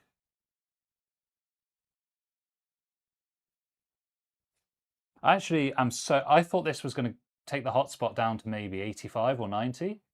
I really did not think it would go that low. So that's looking really good. And then we'll confirm it in OCCT as well, because that stresses it in a bit of a different way. So we'll get that opened. That's actually an insane difference. I can't believe that it was that much. So I have repasted GPUs before, but I'm actually gobsmacked how much of a difference. Well, if that's any way to convince you to do a bit of routine maintenance on your own stuff, then, if that isn't, then I don't know what will be. Right, so we'll need stability test, 3D adaptive extreme. Oh, it's because I've got it zoomed in. One sec.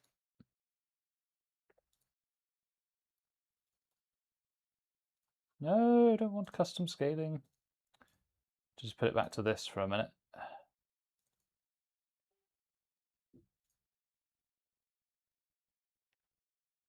So it was 100. It was the same, exactly the same GPU. Just in Furmark, it was hitting 107 on the hotspot. It must just been because of the paste. Yeah, I thought it was going to come down to like 95. I did not expect it to come down to like, you know, the 80s or the mid 70s.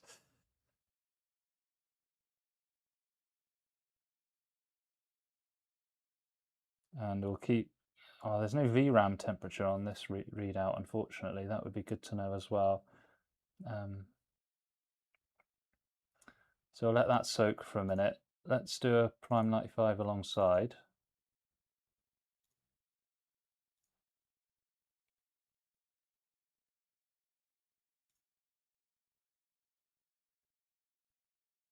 So we're not really pushing the PBO much out of this CPU. So I think we'll go into the BIOS in a minute, jig some things around, try and get that PBO pushing a bit more because it's only hitting 70 watts at the moment. I think we could get this up to maybe 80 and then get a bit more performance out of it. Seeing as you've got a liquid cooler, you may as well try and use that thermal headroom, right? All right, so 62 core and 75 hotspot. It's quite hard to see really from this camera angle, but yeah, insane. I wonder if I can just put that into there. Yeah, hotspot temperature's there. Our CPU is really chilling. It's only at 50 degrees, which is kind of mad. I think this might be like a golden sample 5600, you know. They don't usually run this cool. I mean, they do run cool, but this is very, very cool.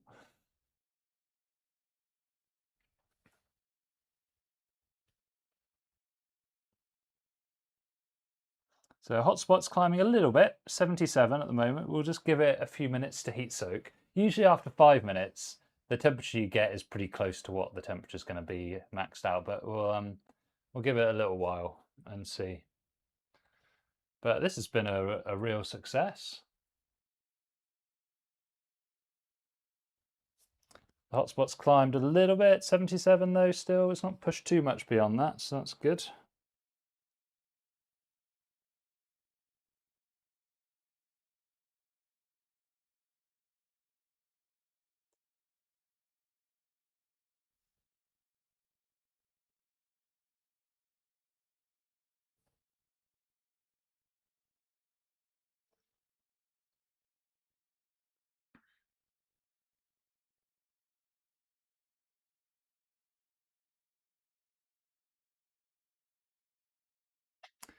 Well, well, well.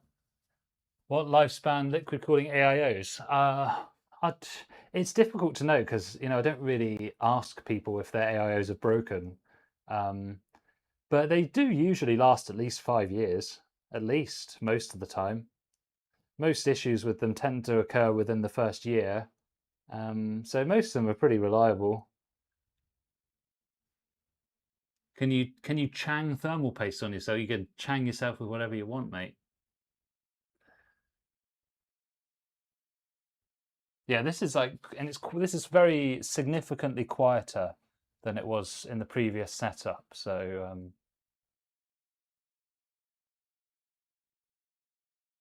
yeah, this is looking good.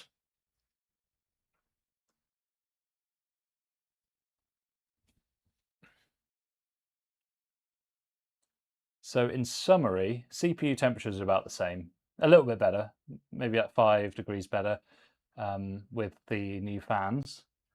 Then the GPU has gone from 107, no, 105 hotspot down to 78, which is pretty impressive. And the core has gone from 71 down to 65. So yeah, pretty good. Pretty good. We'll have a look in some BIOS. See if we can unlock the PBO a little bit. There is a little bit of pump noise, but it's nothing too bad.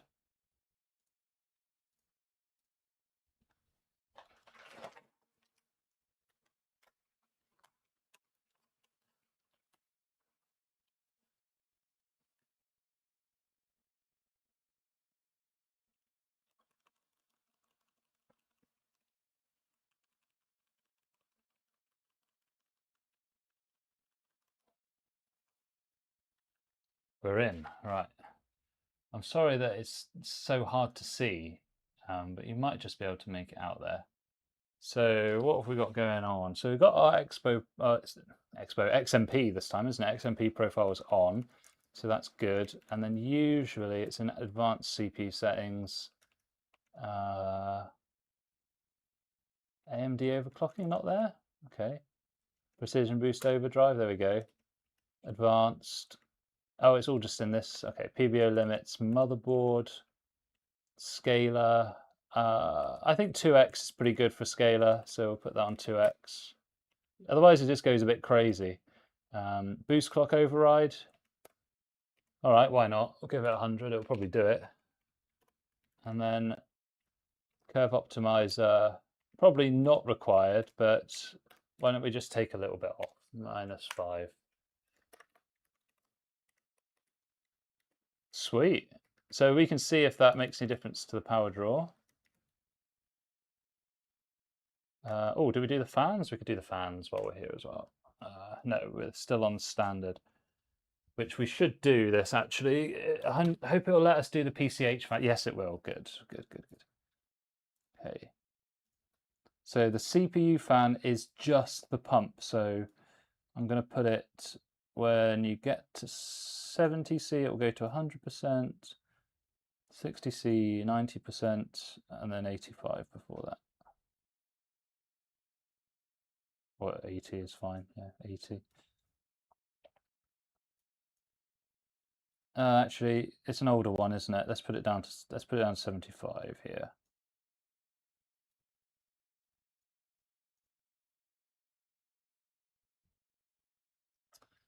Fine. And then system fan, we'll also monitor the CPU for that. Oh, that's really quieted down now. And then we can just, because it seems to be a pretty chill CPU, so I think we can just go quite low here. But you don't want to go too low, because when you've got this many fans on a single header, they don't always all spin if you put PWM too low. So they're all spinning, so happy with that. And then the PCH fan, oh my God. Ugh. No, oh, you can't manually okay, we'll put it on silence. Oh, it's actually not the pump I can hear, it's the PCH fan. Ugh. Anyway, so silent is the best that we can do with that. Okay. We'll save a profile while we're here as well. Well, it's basically silent now though, that's good.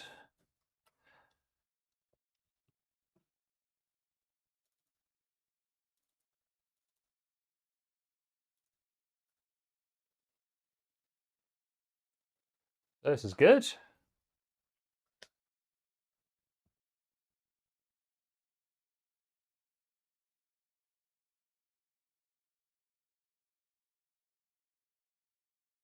God, I hate that PCH fan, honestly.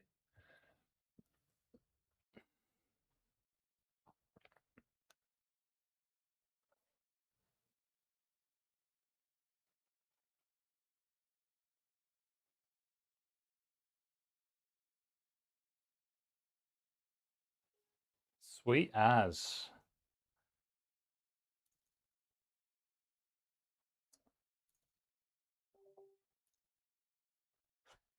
Okay, so camera can't focus, so we'll do it for it. Okay.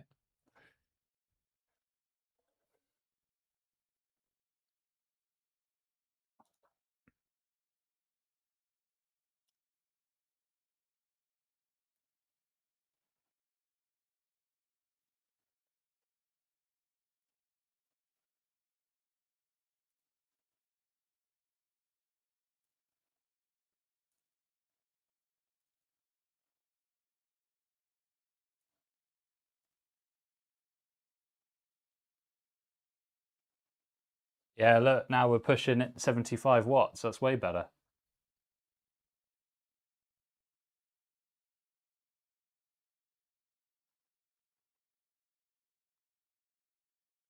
And we've got an extra 100 megahertz of clock speed as well. It's hard to see, but But yeah, that's pulling way more. That's good. That's what you want. I think this is a very good sample 5600. You could probably push this quite far. I reckon you'd probably even get 300 boost overdrive on it. Boost clock override even.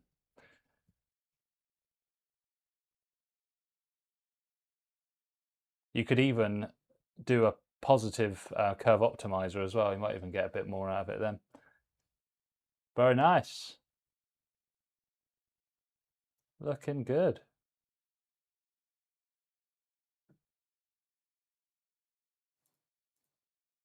And then what about, let me load up the VRAM.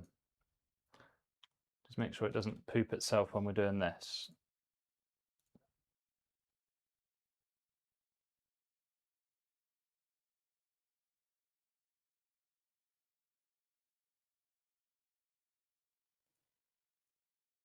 You'll probably push the scaler on the PBO actually a bit further. You probably get 4x to be pretty stable.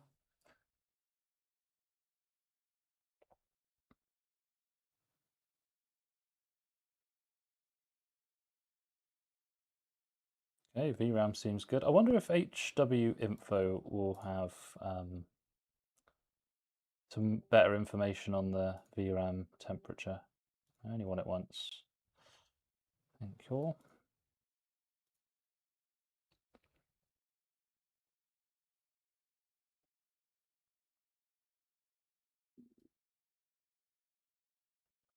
All right.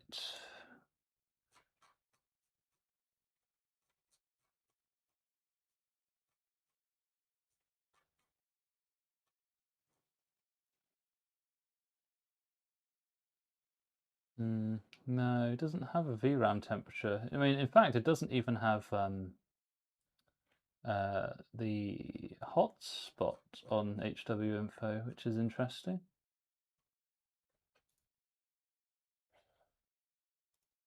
I wonder if Firmuck has VRAM temperature. It would depend, I guess, if the card even supports it.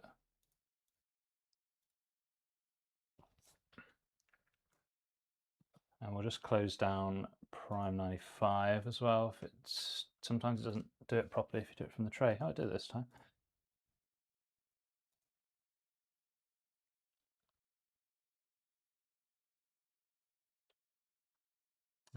No, there's no VRAM temp on this, unfortunately. That's all right.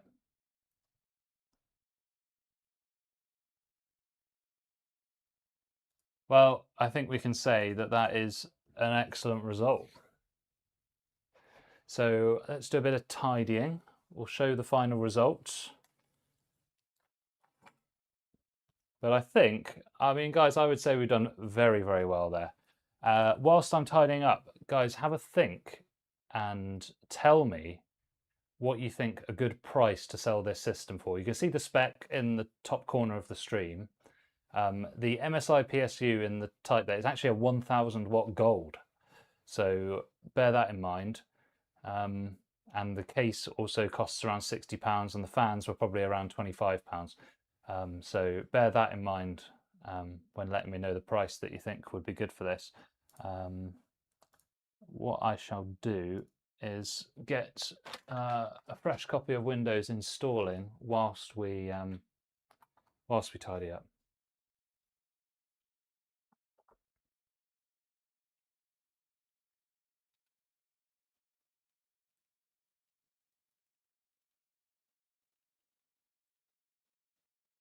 Because I don't really know the used market very well anymore. I would say £500 to £600 is probably fair enough for this with a 6 months warranty, but I would be interested to know because you guys might know a bit more about the used market than I do.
Okay, it's cleanup time.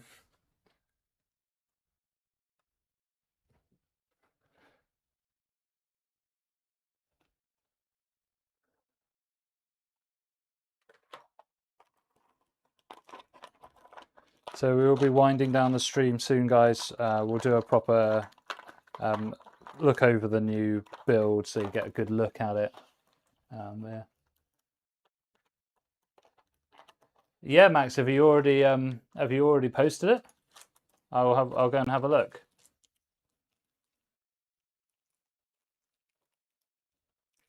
It's honestly so much harder to make a good YouTube video than people think. It's taken me years to get to 7,500 subscribers. It is a lot harder than people think. Unless you're an attractive woman, in which case it's easy mode.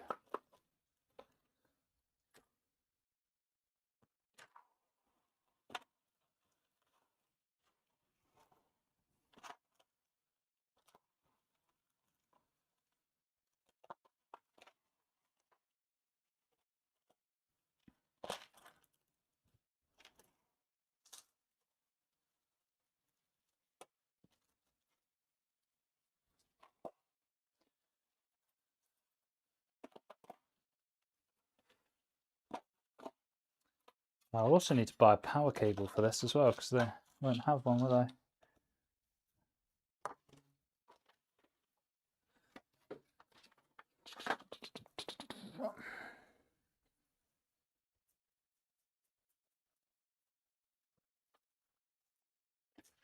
Yeah, that's fine. Just you can just email computersurgeon@pc36.co.uk. It's on my channel as the.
Yeah, I think this is definitely more powerful than Steam Machine. Obviously, it's not the same form factor, but yeah, this would run rings around it.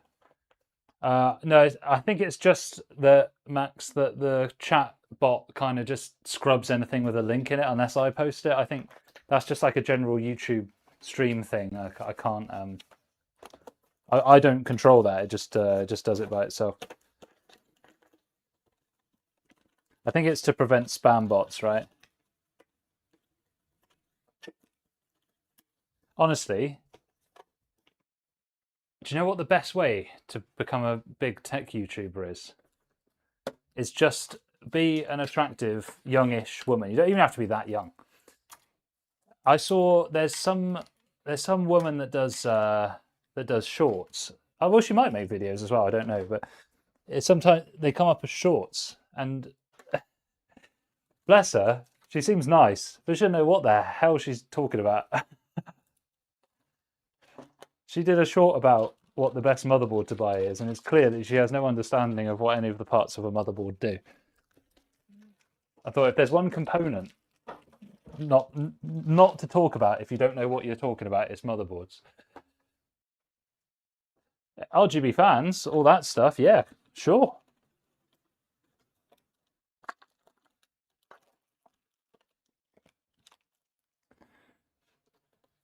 Because that's just about like how they look, isn't it? Yeah, don't be trying to give an explainer about what a good motherboard is.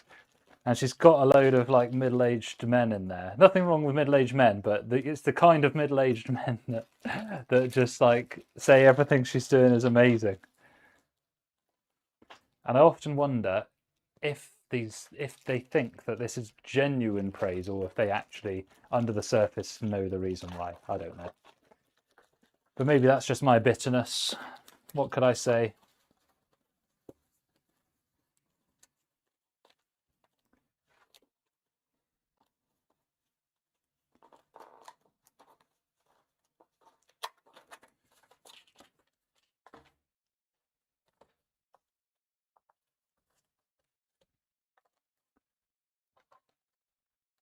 Honestly, right. So everyone's gonna hate this idea, right? But what you do is you record your videos and then you run them through an AI, really with just the prompt to turn you into an avatar, like a 25-year-old attractive woman avatar. And I reckon you'd be super popular. Because there's lots of these AI YouTube videos now. Some of them are very obvious, but some of them aren't. There's like a UK doctor that does one called Alex something. I am convinced he's an AI. Like it's a very, very good AI, but some of it's just little things about like things that he says, like just tweak a little bit of like uncanny valley kind of thing. So you just got to be very careful.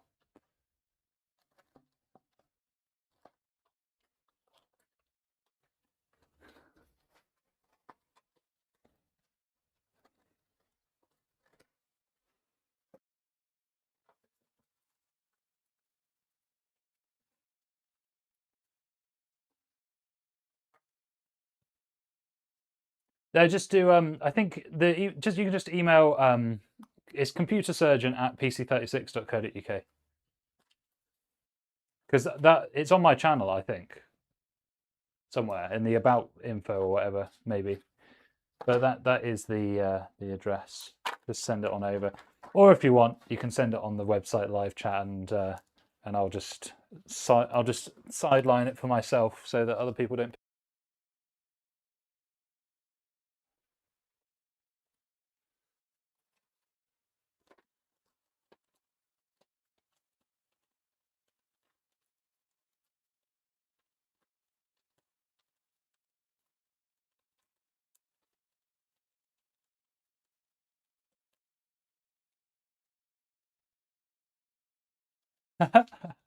Run through AI. Yeah, I think because it is coming, isn't it?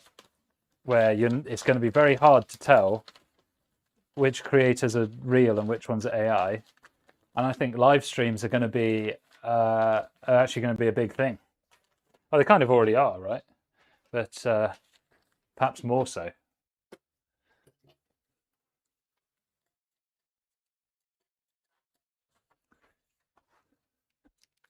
Because it'd be much harder to do a fake live stream, wouldn't it? Because you have to interact with people.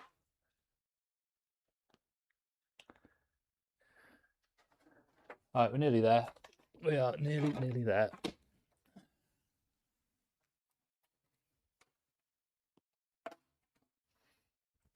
Just going to install some drivers. Make the best use of the time. So I will flick it over because some people don't know that you can do this. So once you get to the OOBE, the out-of-box experience for Windows, it's going to be really hard for you to see the text, but you can do Shift F10. It opens a command prompt, and then you just click in the box. If you type explorer.exe, you can actually just bring up File Explorer there and install drivers.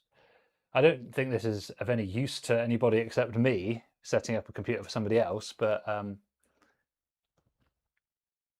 don't think there's an email anywhere. Oh, just computer surgeon at pc36.co.uk should come through.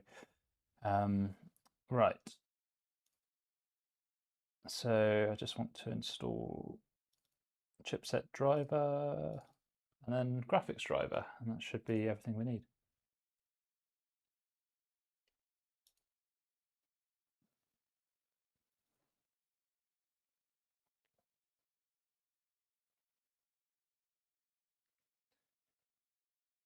Oh, can you explain the GPU drop 30 degrees?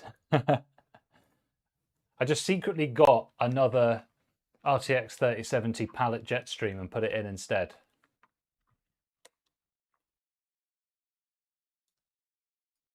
But it was 30 on the hotspot, so it was 7 on the core. Still good though, still worth doing. Mainly just for the noise, like it just completely reduced the fan noise.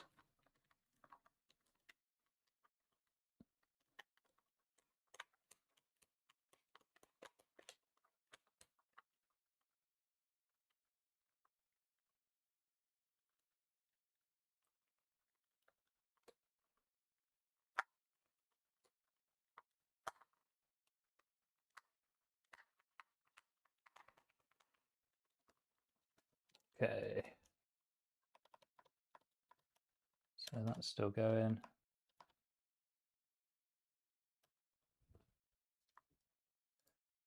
Just wait for the chipset driver to finish before doing this bit. There we go.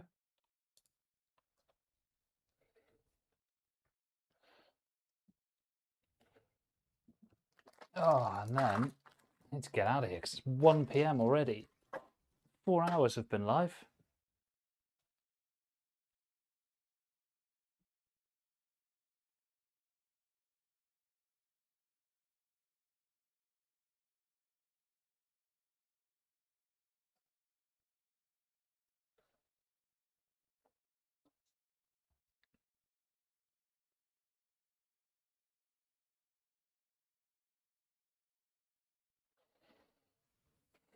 I was just looking out my window and there's quite a big like blue bottle fly, and it is really flying at my window trying to get in. It's actually making quite a noise. What an idiot.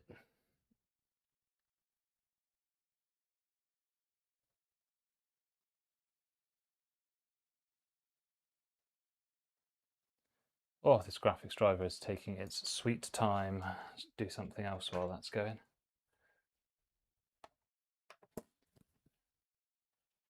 Right, that can go, that can go, so come that.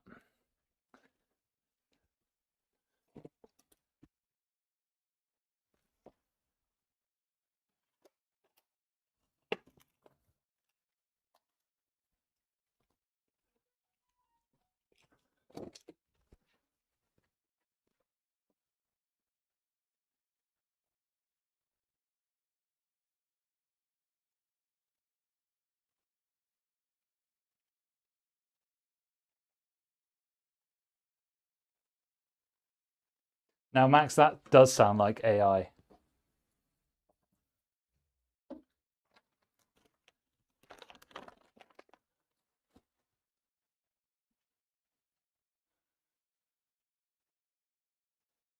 What's a blue bottle fly? Oh, you know, like those big juicy flies that you get. They love like animal dung, like blue, as in the color blue. Yeah, I think because they've got a slight blue shine to them if the light goes onto them.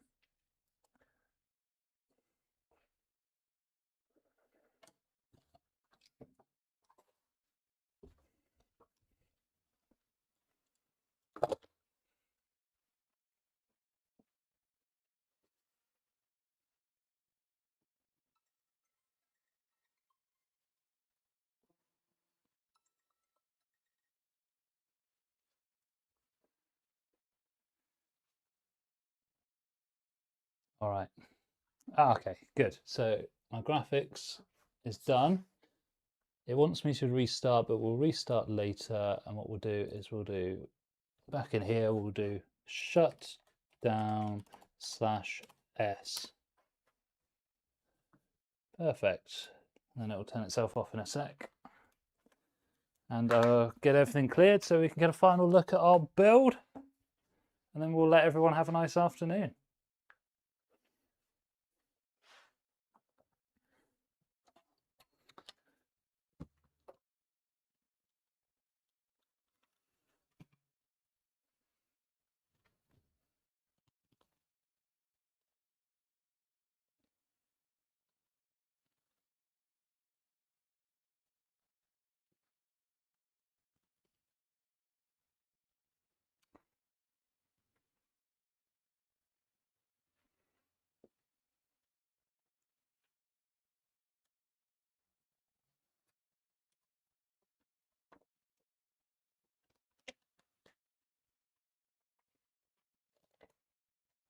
All right. Swing, swing, swing.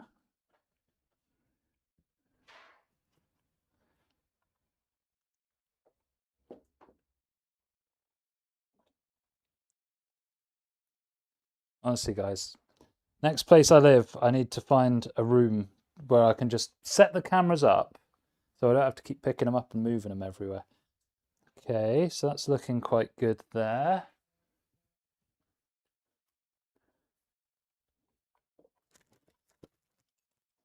And we'll tip that up like that. We'll whip the cable out of the way. It'd be difficult, don't it? Right. Okay. That looks decent.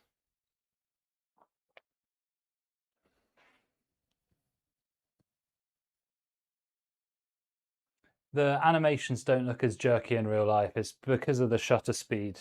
Because it's 60 FPS, it makes everything look a little bit jerky. But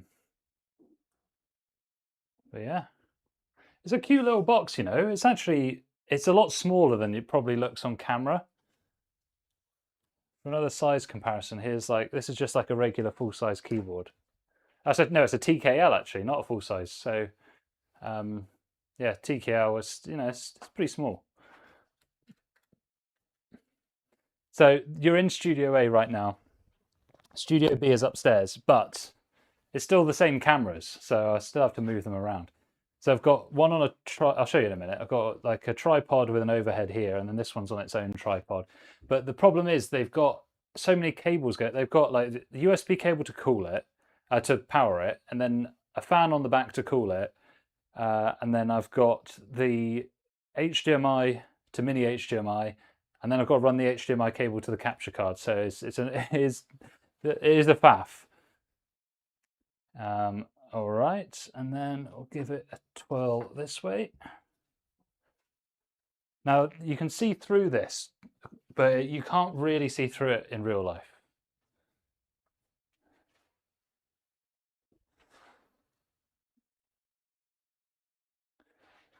And if I bring that around to be a bit straighter, there we go.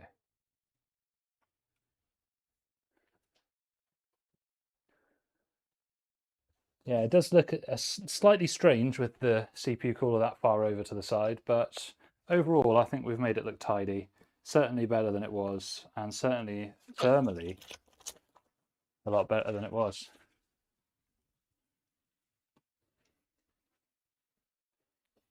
Okay. And when I say Studio A and Studio B, guys, it's tongue-in-cheek. They're just different rooms. I don't have enough for a dedicated studio. Oh, NZXT, come on. They put the sticker directly on the glass. Don't do that. Should be putting it on the film. Otherwise, oh. Why does NZXT? They're the only company that does that. So you've got a glass side there. I wonder if they might make a mesh side. I've never actually looked into it. Do you know what? I think a solid side would actually look pretty cool as well, with sound dampening or something. Although I guess it would be kind of pointless to put a sound dampening panel on a mesh case, right? Because all the sound will just get out through the mesh. I would say that's a tasty little system. I think if somebody picked that up for 550, 600 pounds, I think they'd have a good time. 1080p and 1440 with tuned settings, definitely.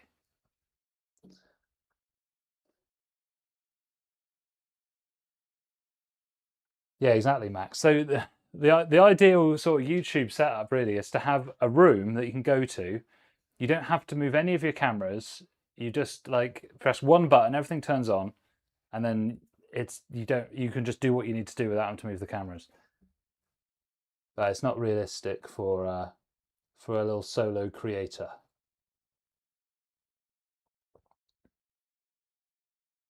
Or if you could have a cameraman, obviously that's the other way to do it. So yeah, I think this looks good. Let's protect the glass. Let's put this back on and lift it back off. But I'd say this is a cute little PC.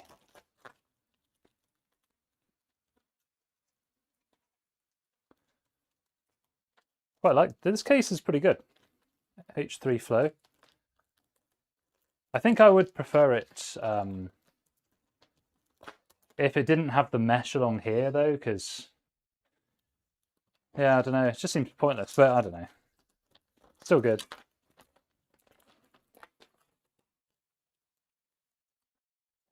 You can get that sticker off. It's just that it often leaves residue behind, so you have to like get some IPA and yeah, it's a faff. But it's good. It's good, and I think also, you know, if we're offering a warranty on it, 6 months is pretty good because it just gives that peace of mind, doesn't it? That you might not get if you buy it yourself. Cool. All right. Well, I think we'll finish up the stream in a second. I just need to, because I can't see the screen, so I'll need to view my own stream whilst being on camera. This is the kind of, you know, high-tech thing that we do around here. Right. So if I go here, am I visible? Whoa! Nearly fell over.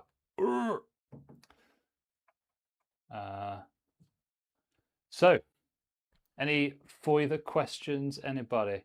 Yeah, I know. This is what I mean. I've got an idea for an outdoor PC build, but I just need somebody to be able to do it with me.